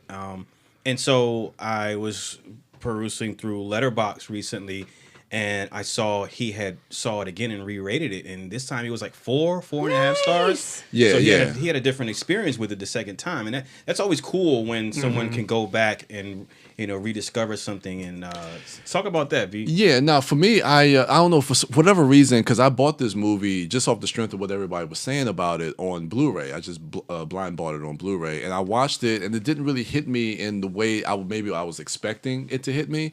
And I sat on it for a while, and I knew we were coming to the end of the year, and I just recently rewatched it maybe like a week ago, and it just hit me in a totally different way. And it's actually in my top 20 of my films this year. It's because of the relationship between Kumail and her parents that I really kind of connected to, and also just that idea that he became a different person while she was asleep, but when she wakes up, it's like she doesn't know all these changes that he made. So it's like you can't really expect her to just kind of go along with like, okay, yeah, I've changed because, you know, I went through this whole experience. But to her, she doesn't know that. It's like you say, you have to prove to me that, you know, that we can get, because before I went to sleep, the last thing I remember is that you were, you know, being in this arranged marriage, or your parents were, setting you up to be in You this didn't see a future with me. Yeah, and you didn't see a future with me. So now that I wake up, I'm supposed to think differently. And I love that aspect of the story, seeing it from both sides, and that she just doesn't automatically just, take him back. Like, it's something that he has to constantly work at, even after we've gone through this whole movie experiencing his change. When she wakes up, he still has to go through that extra, and I just love the way this movie was just constructed and telling that story. I just thought it was fascinating. Yeah. Yeah. They're cool people. Yeah. You should listen to Emily's interview on You Made It Weird, the You Made It Weird podcast. It is just absolutely wonderful. She is fascinating. And she's written a book. I forget the title. And I haven't read it. Okay. But I'm sure it's great. All right, B, your number 7? For my number 7, it's a film that both Brian and Lisa have already mentioned. It's Nacho Villagelando's Colossal. Yay. I'm not going to talk long because I feel like both of you have already touched upon a lot of the points that I was going to make. But it's such a Brad movie, this mashup of genres. Yeah. And Lisa, you were talking about Anne Hathaway's performance, and it really, and you were, and Brian was saying how it's one of the best arcs of the year.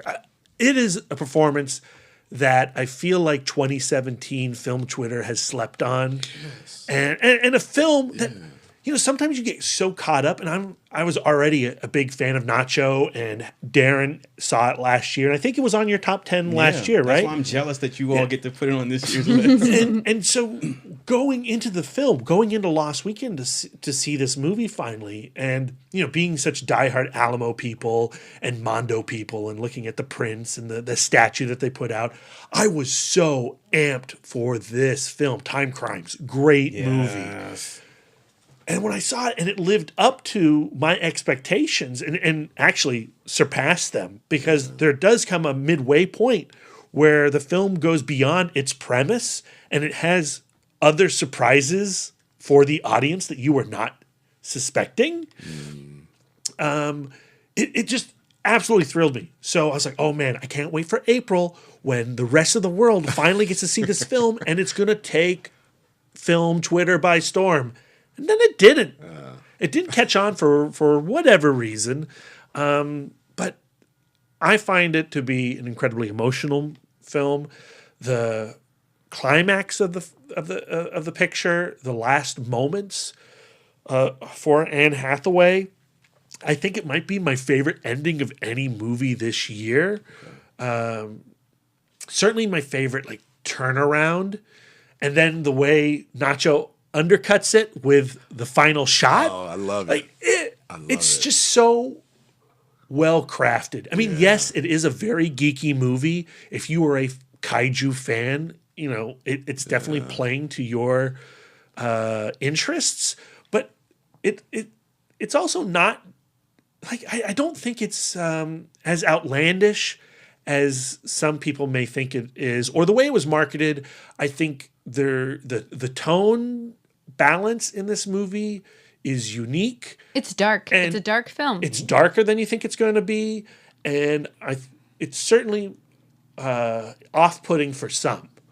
But for Brad and obviously the 4 dorks sitting at this table, it's catnip. It's like and it's a movie that when I saw it earlier in the year, I said, well, this is probably going to be my favorite movie of the year. And the fact that it's number 7 is crazy. Yeah. All right. So do you feel like it would be on your top 10 this year?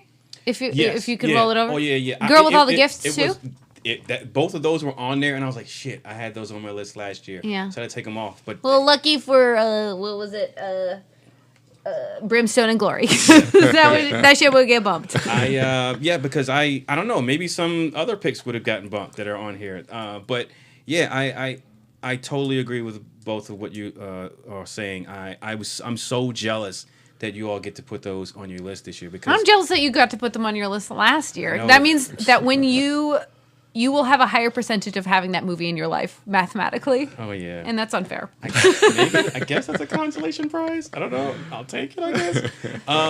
But yeah, great pick, B. My number 7. So this was one of the ones that got moved around position-wise. It got taken on and put off my list. But I had to go back and not look at how I feel about it exactly like right now. But I just decided the deciding factor would be how I felt about it when I was in the theater all 4 or 5 times I saw this movie. And my number 7 is John Watts' Spider-Man Homecoming. Yay! If you've listened to the podcast, or if you haven't listened to the podcast, you would or would not know that John Watts is a favorite here amongst the dorks because of his excellent film Cop Car. Yeah. And when we spoke about that film, we also spoke about our hopes and aspirations for his turn as a director in the MCU and dealing with Peter Parker because of his strength as a director working with child actors. And not to take anything away from Tom Holland, and I'm not saying he's a child, but as a young person, fittingly for this iteration of Peter Parker, which we haven't had a Peter Parker this young, or we haven't had one that felt this young, age appropriate for the character. It wasn't like a 23-year-old, 25-year-old playing a teenager. We've never had the Spider-Man comic portrayed on screen until Tom Holland's Peter Parker. And I remember like before Tom Holland got cast, there were some other names out there. That's funny, oddly enough, I can't remember who those were at the time, but there were ones that Asa Butterfield. It was another one. But there were other ones that I was like, oh man, I hope this other person gets the role. But when Tom Holland got it, I was like, okay, well, I got no choice now, so let's see what he does. And I'll tell you what, each time I saw the film in theaters, especially the first time, I had the biggest grin on my face for at least the first 30 or 40 minutes. And I had to go back and rewatch it, not even a back-to-back viewing, but, subsequent viewings thereafter, whether it be like a week later or so, just to make sure it wasn't the excitement of, a new MCU movie, a new Spider-Man movie. And no, it was, this movie was the real deal. Tom Holland and John Watts and what they did, they're the real deal. Brian, you spoke about it not too long ago on one of your list of like your best scenes. Michael Keaton in the film, the car ride, as the Vulture, and a pretty popular discussion is Marvel's MCU's villain problem. Well, if you look at what John Watts and Michael Keaton does with the character of the Vulture, I think you circumvent that issue because you have a villain who isn't your typical world-dominating villain. You have a villain who is a family man and a father in his eyes first, that drives his motivations for what he's doing. But at the same time, you have a villain who has the malevolence necessary to pose a threat to the good guy, to the point where it's not a villain holding a loved one over the edge of a building. It's a conversation between a guy dropping his daughter's date off at the dance that feels the most threatening to a hero. Awesome. And Tom Holland being that age and that performance really, it grounds that performance, but it also gives weight to what Michael Keaton is saying in that moment. And he portrays a real sense of fear. And for once, you have a superhero where you don't think, because obviously you have Superman or whatever. You feel like, okay, these heroes can do anything. They have nothing to worry about. They're gonna win.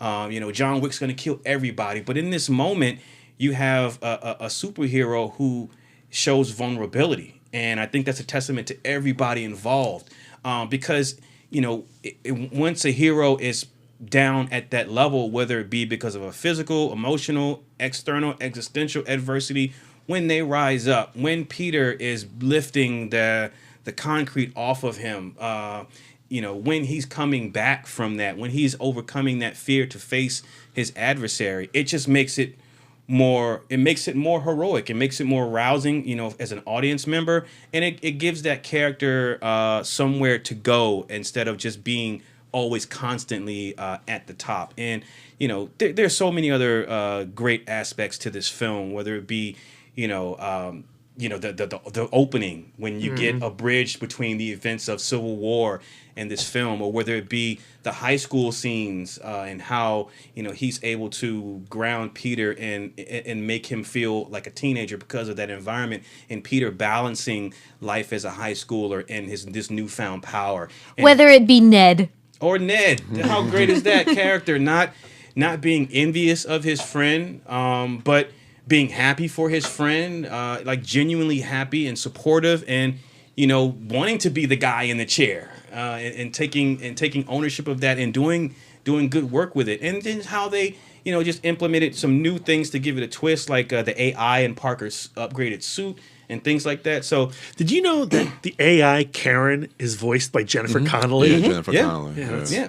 I just found that out. Yeah, and she's married to Paul Bettany. Paul Bettany, who Yeah. was Yeah. So I don't know, like just there's so many things that make Spider-Man: Homecoming a great film, a great addition to the MCU, but also just a great Spider-Man movie. People are not lying when they say this is the Spider-Man movie we've wanted and we deserved. And now that this film establishes Peter Parker as a genuine and rightful place, a character in the MCU, when you see the Infinity War trailer and you see Peter in there, whether it be as the Iron Spider or when he's on the bus and you get that glimpse of his spider sense tingling, and if you were lucky enough to be at Comic-Con and you saw some other footage where Peter Parker is in a less than ideal situation, you are even more invested because you have one more character added to the many that we've been given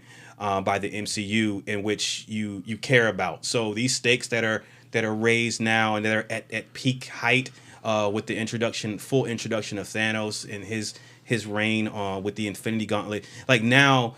This is go time, and we're all in, and we're all in wholeheartedly, and I say heartedly, pun intended, because we care with our hearts for this particular Peter Parker because it's just so well done. And to go back to your point about Michael Keaton, with his Vulture, we've finally been given the Green Goblin we always wanted. True. I have no need to see Norman Osborn reimagined because. The arch nemesis is here. The personal connection is there between Toomes and Parker now. These are the guys. And I love that mid-credit sequence when he's in jail and he doesn't give up his name.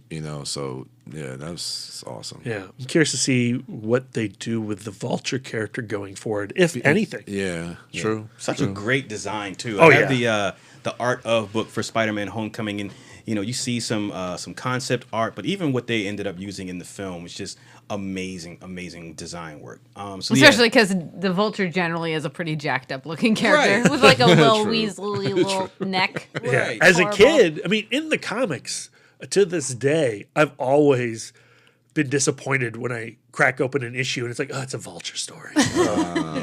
Really, this is like the best version of the character ever, and certainly the best design. Yep. Yeah. So that's my number 7. All right, B, before we get into Brian's number 6, let's hear from one of our listeners. Christina Carr, again from the Secret Society of Film Masons. Hey, Christina. She picked The Big Sick as her number 1. Good taste. A fave as not a CGI spectacular, though I love those. It was based on their lives, not a book, was not a retelling, and you felt it. It was eloquently told, and it felt real. It was not an easy, happy ending. And for once, the gal chased the boy. Yay. Do you know what? I want to see the sequel, and I want the sequel to be Emily's dreams in the coma, because she was like having these like nutty fucked up dreams the entire time, where she has like taffy arms. I can't remember, but it was like I heard her talking about them on an interview. David Lynch directed. Get Gore Verbinski directed. All right, B, your number 6. Okay. Here we go. Oh, no. Just listeners, just so you know, this is our last round to end part 1. We're gonna break this up into a 2-parter. So this is the last round for part 1. So what's your number 6? I shouldn't be nervous to say this. You picked King Arthur on your not top 10. I did. And Did he? Yeah, he did. Are you bringing it back? No. I'll give it to you. No. I got to be confident. You got to say own your love, right? That's right. Hell Yeah. Oh shit. On your love. I know I'm gonna get some shit. Aaron, come at me, bro. Saban's Power Rangers. Yay! What? Is my Number 6? Yeah. I'm surprised it's not your number one, frankly. No. I mean, the other movies on my list, I told you, my 5 are solid. Yeah, but I thought this would be your number 1 or 2. No. Shit. Okay. No, this He is is an evolved new I Brian. told you. Yeah. I mean, no, this was definitely going to be in my top 10. Yeah. So for listeners, if this is your first time listening, I'm a diehard Ninja Turtles fan and a diehard Power Rangers fan. Now, I will say this is not a courtesy pick, how Turtles was in 2014.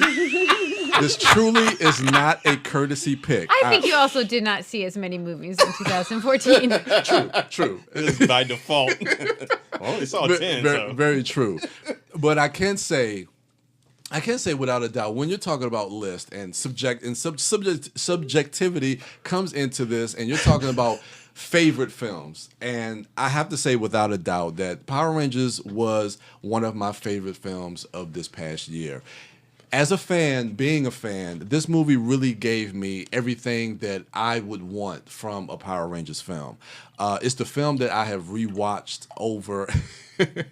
Sorry. Take a drink for that. No, but this is the film that I've rewatched probably the most this year. I've seen this movie probably more than any other film that I've seen this year. It's one of those like your Man of Steel or Scott Pilgrim. It's a comfort film. I can put this movie on at any point and just watch this film from beginning to end or midway through. Absolutely love this film. And I love the direction that Dean Israelite decided to take with this film. And I think it's something that as a Power Rangers fan, I think we appreciate the direction that they decided to take, because the way the show was in '93, it's very campy, and I think it was easy to go that route.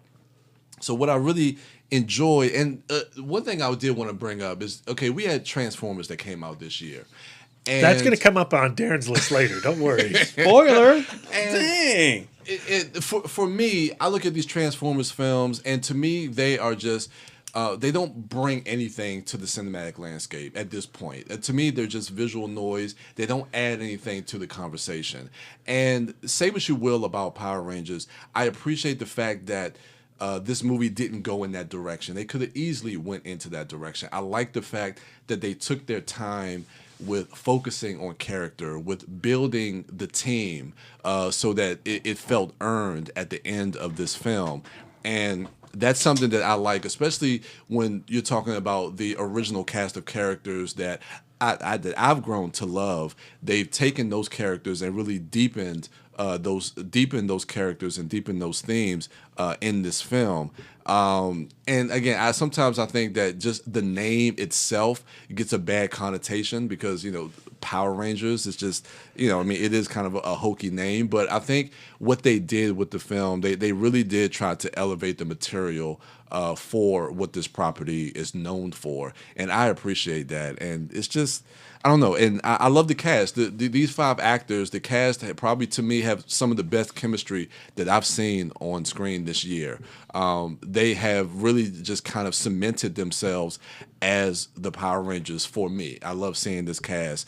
And of course, they got my boo, Dacre Montgomery. I love that guy. Brian likes a pretty man. That guy's an asshole.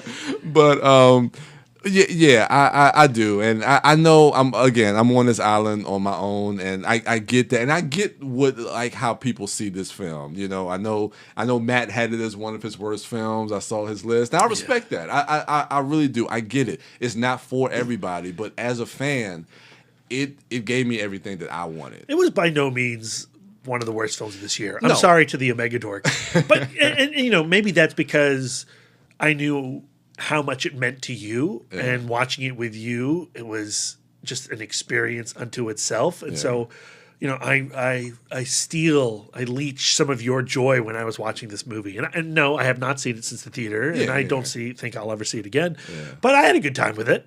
Yeah, it's better than the Turtles movies. Damn right. You are not lying about that. But to me, I know a lot of people just kind of figure this as being like a forgettable or disposable film. And again, I get it. But for me, it's something a lot more than that. That is in my top 10. It's my number 6. So come at me on Twitter. I'm ready. You're not alone, Brian. You're not alone. You've got Dicker. Here's what I need you to stop doing, B. I need you to stop saying, "Oh, I know my daughter's going to give me shit for that." Like, no one in this room is going to give you shit for loving the Power Rangers. We might give you shit anyway, though. I'm prepared. But not for that. I'm prepared. I got other shit to give you shit for. But Power Rangers, no. Again, like I said, and me and B was like, all right, maybe this was...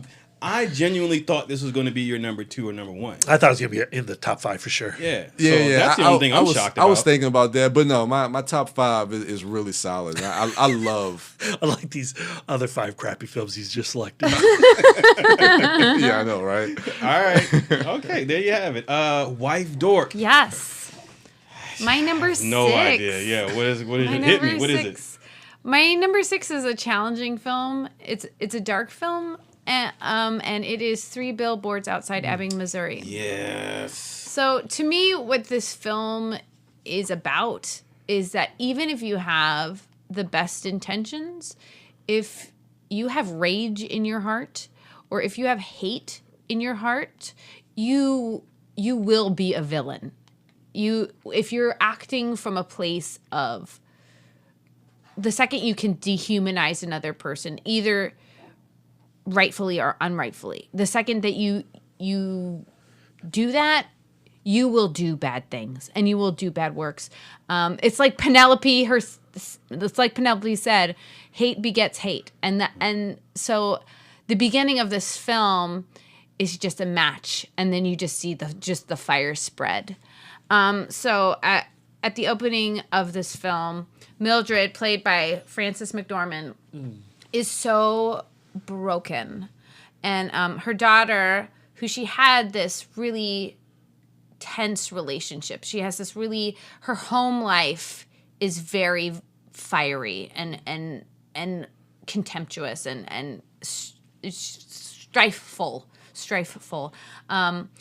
But her daughter was raped and murdered, and she's holding the sheriff responsible for not finding the monster who killed her. So she puts up these billboards that, that are explicit, like saying like, dude, like Sheriff Willoughby, do something about this. And she doesn't give a shit that he's dying of cancer. That doesn't mean that her daughter doesn't deserve justice. And that is true. Her daughter does deserve justice. And that's how Mildred starts this film. And then there's Dixon, played by Sam Rockwell, who is a racist, homophobic cop who is so full of hate that he is blind to society striving to become more. He literally is just confused by the what little progress the country has made in trying to create equality amongst people, and nobody takes the time to explain it to him either. So that's what makes him capable of throwing Caleb Landry Jones's character out the window, because he doesn't see him as a person. He sees him as a homosexual, and therefore a person that is worthy of violence, that violence against this person does not count. He also has a history of violence against Black people. He feels like that violence does not count because these people are not people. And there's just this lack of, it's a very small town.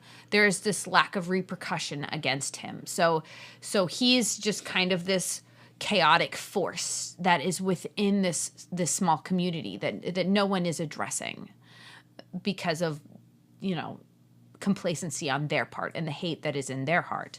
And then between them is the Sheriff Willoughby character, who's played by Woody Harrelson. And he's a man who is elected to office, but he's also at the end of his life. And I think that he's a person who genuinely sees the best in people. And he can see every side to every story. But this for him as a character is ultimately to his detriment, and he ends up kind of furthering along the story of Mildred and Dixon in a way that becomes inflammatory. So so he doesn't want to fight Mildred on the billboard thing, which I think was right. You know, she deserved a voice and she deserved a place, but at the same time,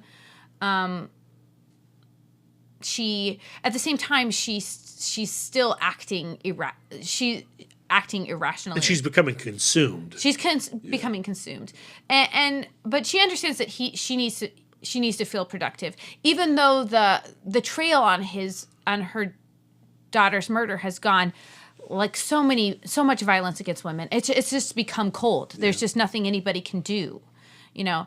So and at the same time, he also wants to encourage Dixon to become a better cop, and he feels sorry for Dixon because Dixon is an idiot, and you know, even though he's responsible for the hate in his heart, he's not responsible for being dumb. He is undereducated, and he is, you know, raised in poverty, and he has, you know, an abusive mother. But Sheriff Willoughby fails to see the menace that Dixon really is, and in his last moments encourages Dixon when he should have just gone away. Dixon should have just gone away. So Willoughby's ultimate end is, on its face, out of compassion to his family. I don't want to go too much into it. I feel like I'm getting spoilery. But, like, his ultimate end, like, he sells as compassion to his family, but is it really? He does it without their discretion, without their knowledge, and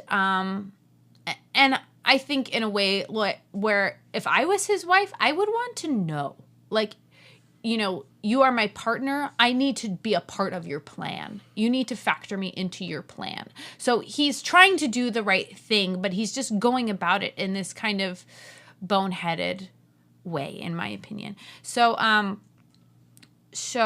when those three stories kind of interweave together, the story just goes to just a bad and dark place. This is not a happy ending story. This is not a redemption story.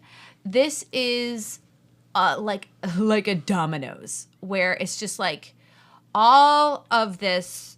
It's like in the cartoons when they would do like just a line of gunpowder, or like in a Western, there'd just be this line of gunpowder, and that's just the hate that is just infecting this community, and then that the billboards are just the inciting incident that just sets off the whole powder keg, and it's not comfortable. Like you're like, you know, like you're not going to leave this movie feeling like I feel great, but I think that the story is impeccably composed, and I think that this is a point that needs to be made, and it needs to be made not just in this film, but in other films. And this needs to be, you know, it's like the zombie story, like that idea. This idea needs to be told again and again and again. We cannot foster hate in our hearts.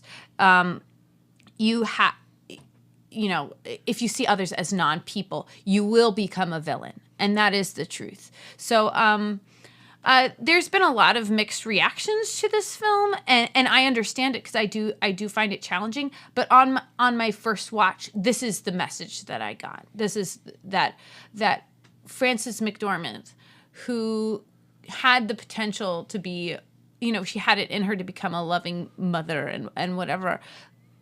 The second that she goes, you know, like all rapists are horrible people, and they are, but I cannot forgive, and I cannot forget, and I'm going to take my rage out on the road.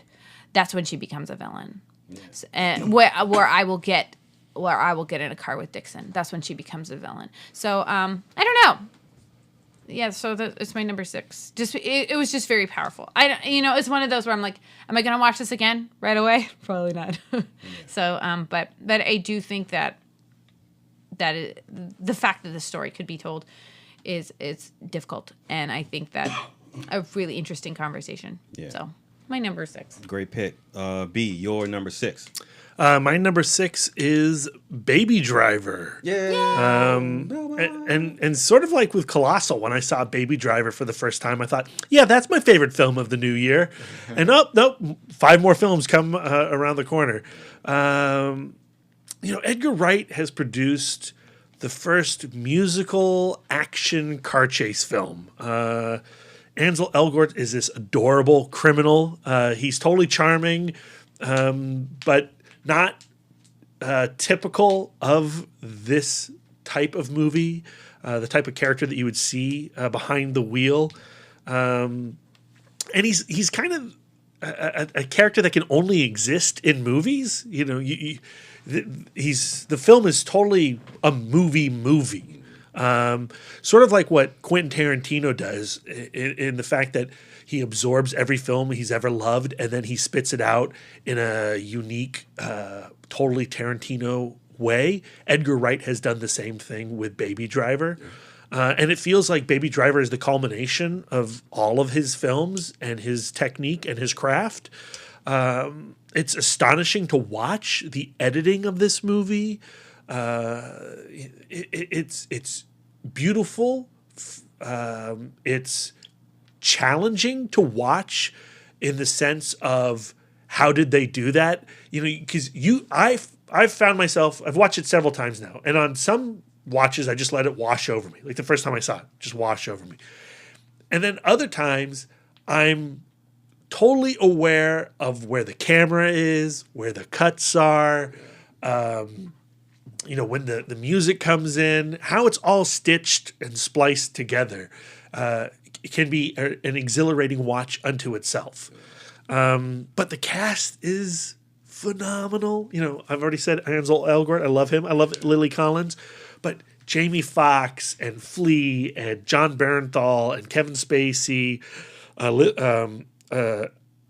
Gonzalez. Ilya or something like that. Isaac Gonzalez, right? Isaac Gonzalez, yeah. Isaac Gonzalez Smith is hyphypnated. Thank you. I mean, they are. Oh yeah, soon to be. John Hamm. Yeah. I mean, these guys are. You mean all John Hamm Smith? Soon to be. More like hyphen Gullix and but the Lisa Triple version. married. Yeah. And you look at these guys, they all have their moments in this film. Yeah. John Bernthal, he just comes in and then he wanders out. But when he steps off that escalator or that elevator and we never see him again, I want to follow Griff. I want to go see his movie. I want to go see his end. But what he tells him, what he says, permeates throughout the whole film as far as with Ansel Elgort's character as Baby. Like you say, like the idea of, you can't be in this business and not get blood on your hands. And so I like that he just steps into this film, says some lines, but then that resonates throughout the rest of the film. Right. Yeah. And Bernthal did a lot of that this year. Well, you look at this, you look at Wind River. He's almost like a performer of the year for me in a lot of ways. Even in The Punisher, which I didn't particularly like, I think he did a lot of great work in that Netflix series. Yeah. I'm excited by anything that he puts his name to. But yeah, so it's a really exhilarating movie for me and endlessly watchable. It's a film that I will most likely revisit every year for the next several years. Yeah. All right. My number 6 film, before we go to the break, is Denis Villeneuve's Blade Runner 2049. So, if you think back, this was one of my most anticipated for 2017. And I said then that, my excitement really, really stemmed from Roger Deakins' involvement with the project. And then on top of that, Denis Villeneuve's been having a tremendous career, coming off of Sicario, which is the favorite here at the podcast. And so, I was looking forward to the continuation of Ridley Scott's story, and also interested in the casting of Ryan Gosling. Just curious to see what his performance and what he would bring to the character of Kay or Joe in this film. And so I saw the movie theatrically, and I only saw it once theatrically. Same. And I got to see it in Dolby Prime, which was my wish, so that I was happy about. But, through a series of, just circumstances, I was not able to get back to the theater to watch it. A lot of it had to do with the runtime, because after a while, they would only have shows that were, especially throughout the week, that were like 8 or 9 o'clock, and I had to go to work the next day. So I was not able to catch it, but fortunately, they released it digitally. It doesn't come out on video until, I think that's the one that comes on the 16th. Yes. So they released it digitally to buy. So I said, screw it. Like, do it for the podcast. I got to rewatch it just to make sure. And, like Brian's situation with The Big Sick, like our situations with movies that, we watch a second time and pick things up differently. Not that I didn't enjoy it the first time, but the second time, I was able to put being in awe of Roger Deakins' work. I was able to put that in the back seat this time and just dig into some more of the nuance in the narrative and the characters and things like that. And I tell you, this was it's been a while since I've had a rewatch that was able to uncover so much that I didn't see the first time. Normally it's a character. Oh yeah, that actor's in it. Oh, there's Wood Harris in it. I didn't notice that. But like this time, there were thematic elements that stuck out to me. More specifically, this time, the character of Joy, and bangs. She has bangs. Yes. When she has blue hair, she has bangs. Oh yeah. And the idea of we have several science fiction films within recent years that look at and talk about and contemplate the idea of AI and what it means to be human. And I was just having a conversation with Brian most recently and telling him how tired I was of that being in films, because for me, like, I want, like, if you're gonna go there, don't just bring up the questions. For me, like, entertain me by offering your version of an answer, or your version of not necessarily a solution, but your idea of what next, just for entertainment purposes, so I can see something new. Because if all we're given is just the question of what is real, what point does sentient AI become human, are they human, whatever, after a while it's everyone just asking a question, and no one's offering suggestions or answers. And granted, I can come up with my own, but if that question is being presented in multiple movies, then I don't want to keep telling the same answer and over and over. So I want to hear someone's... this movie to Ridley Scott's Alien Covenant, which is trying to go for the same ideas. And for me, for whatever reason, I gravitated to Joy's character more so than I did. Was it David in Alien? Yeah. Oh yeah, David. David and Walter. So for whatever reason, I gravitated towards. I think there's a pretty big reason. No, not just because she's a woman. No. Also, the movie's way better. Yeah, and so there are some fascinating things being done on a character level, on a story level, as far as connective tissue to Ridley Scott's Blade Runner. I thought Blade Runner 2049 was a tremendous success in offering its own standalone story, but also maintaining connectivity to the previous film, but just exploring a different aspect of it. So, it takes something that, for me, I don't even think I was thinking about when watching the first Blade Runner, the idea of having replicants being able to reproduce. Yeah. And then what does that mean? So the crux of this particular story is that. But I also love how the story plays with you, the audience, in playing with Kay, and not necessarily manipulating Kay, but having Kay think, okay, I'm the chosen one, I'm the special one. But then giving you the mystery of, wait a minute, is he or isn't he? But then you find out like the truth in that, and then where that goes and what that means for like the rest of the story in the third act. Like, I just thought that was really entertaining on a story level for this film. Just another layer to set itself apart from the other film, but while also strengthening and elevating things that happen with certain characters, and or giving meaning more meaning to characters from the legacy film. So it just works on so many levels. The performances across the board are great. Like Dave Bautista's character, So good. That opening scene is that awesome. particular scene Yeah. is On rewatch too, so much better. yeah, amazing. And then oh man, the my lady from House of Cards, Robin Wright. Robin Wright. Yeah. You know, she does great work in the film. But then and Harrison Ford is great in the film. But really, the performances from I'm forgetting his name. Ryan Gosling. Ryan Gosling Yeah. and the lady who plays Kay. Just that relationship, Joy. And so it's funny because on this watch, I don't know that necessarily I was focusing on it the first time I saw it, but how interesting that was that you have two, spoiler alert, that you have two non-human, two artificial intelligences trying to have some semblance of a human relationship and connection and love and stuff like that. And that is something that I don't think that I normally get from science fiction. It's something like Her, the movie Her, where you got a human trying to cultivate a relationship with an artificial intelligence. But for Do you know where we're getting it now? Westworld. Oh my gosh, how great is that show? You like Westworld too? I love Westworld. Yes, thank you. We'll come back to that. Of course I do, because I love nudity. I love it. Titties. All right. So, yeah. But yeah, so Blade Runner 2049. Need to watch that. Blade Runner 2049 works on so many levels for me. And then going back to my initial starting point with that film, visually, I don't think, and granted, I've seen The Shape of Water. I love The Shape of Water. The production design on The Shape of Water is impeccable.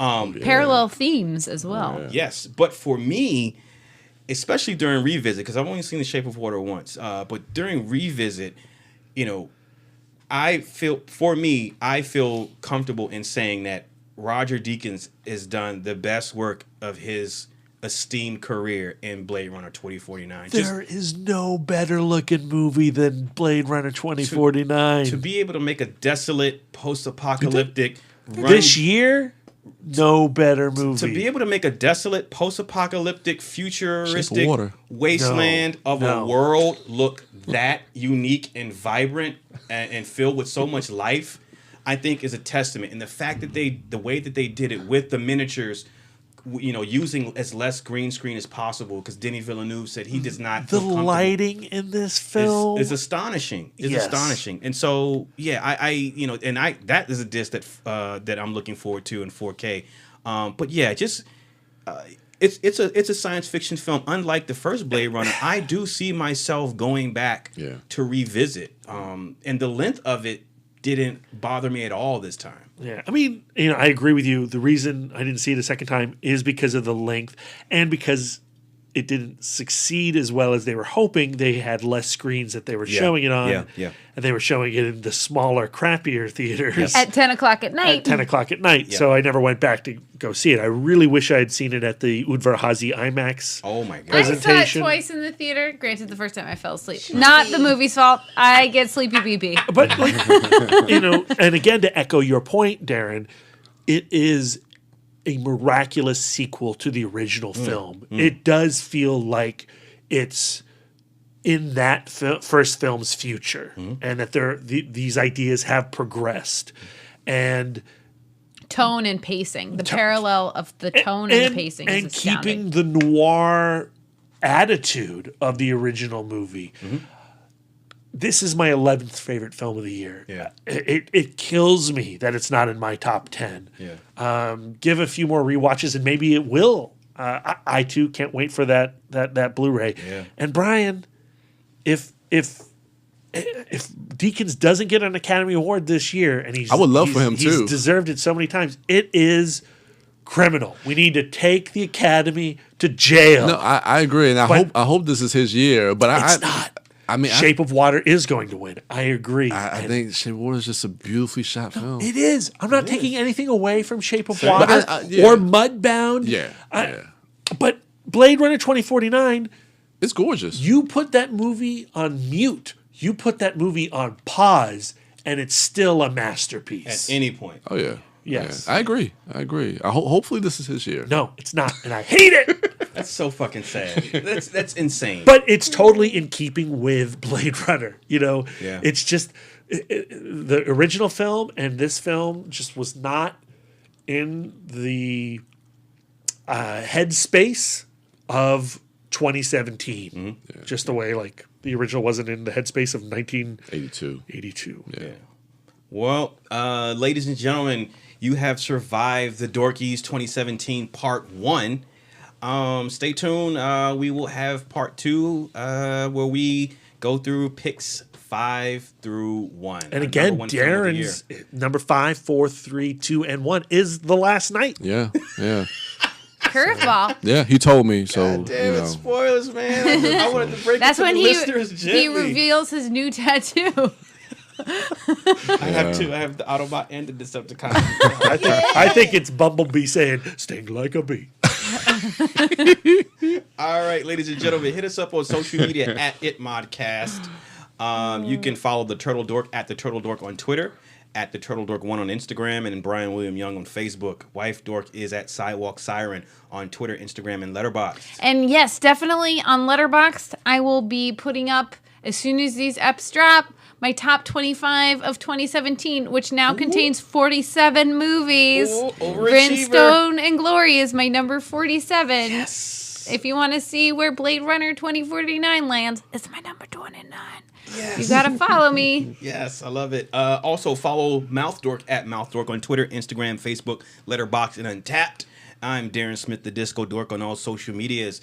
Ladies and gentlemen, again, stay tuned for Part 2 of the Dorkies. And also... Don't laugh. I'm excited.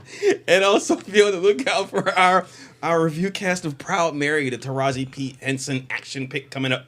It's going to be good. It's going to be great. The episode will, at least.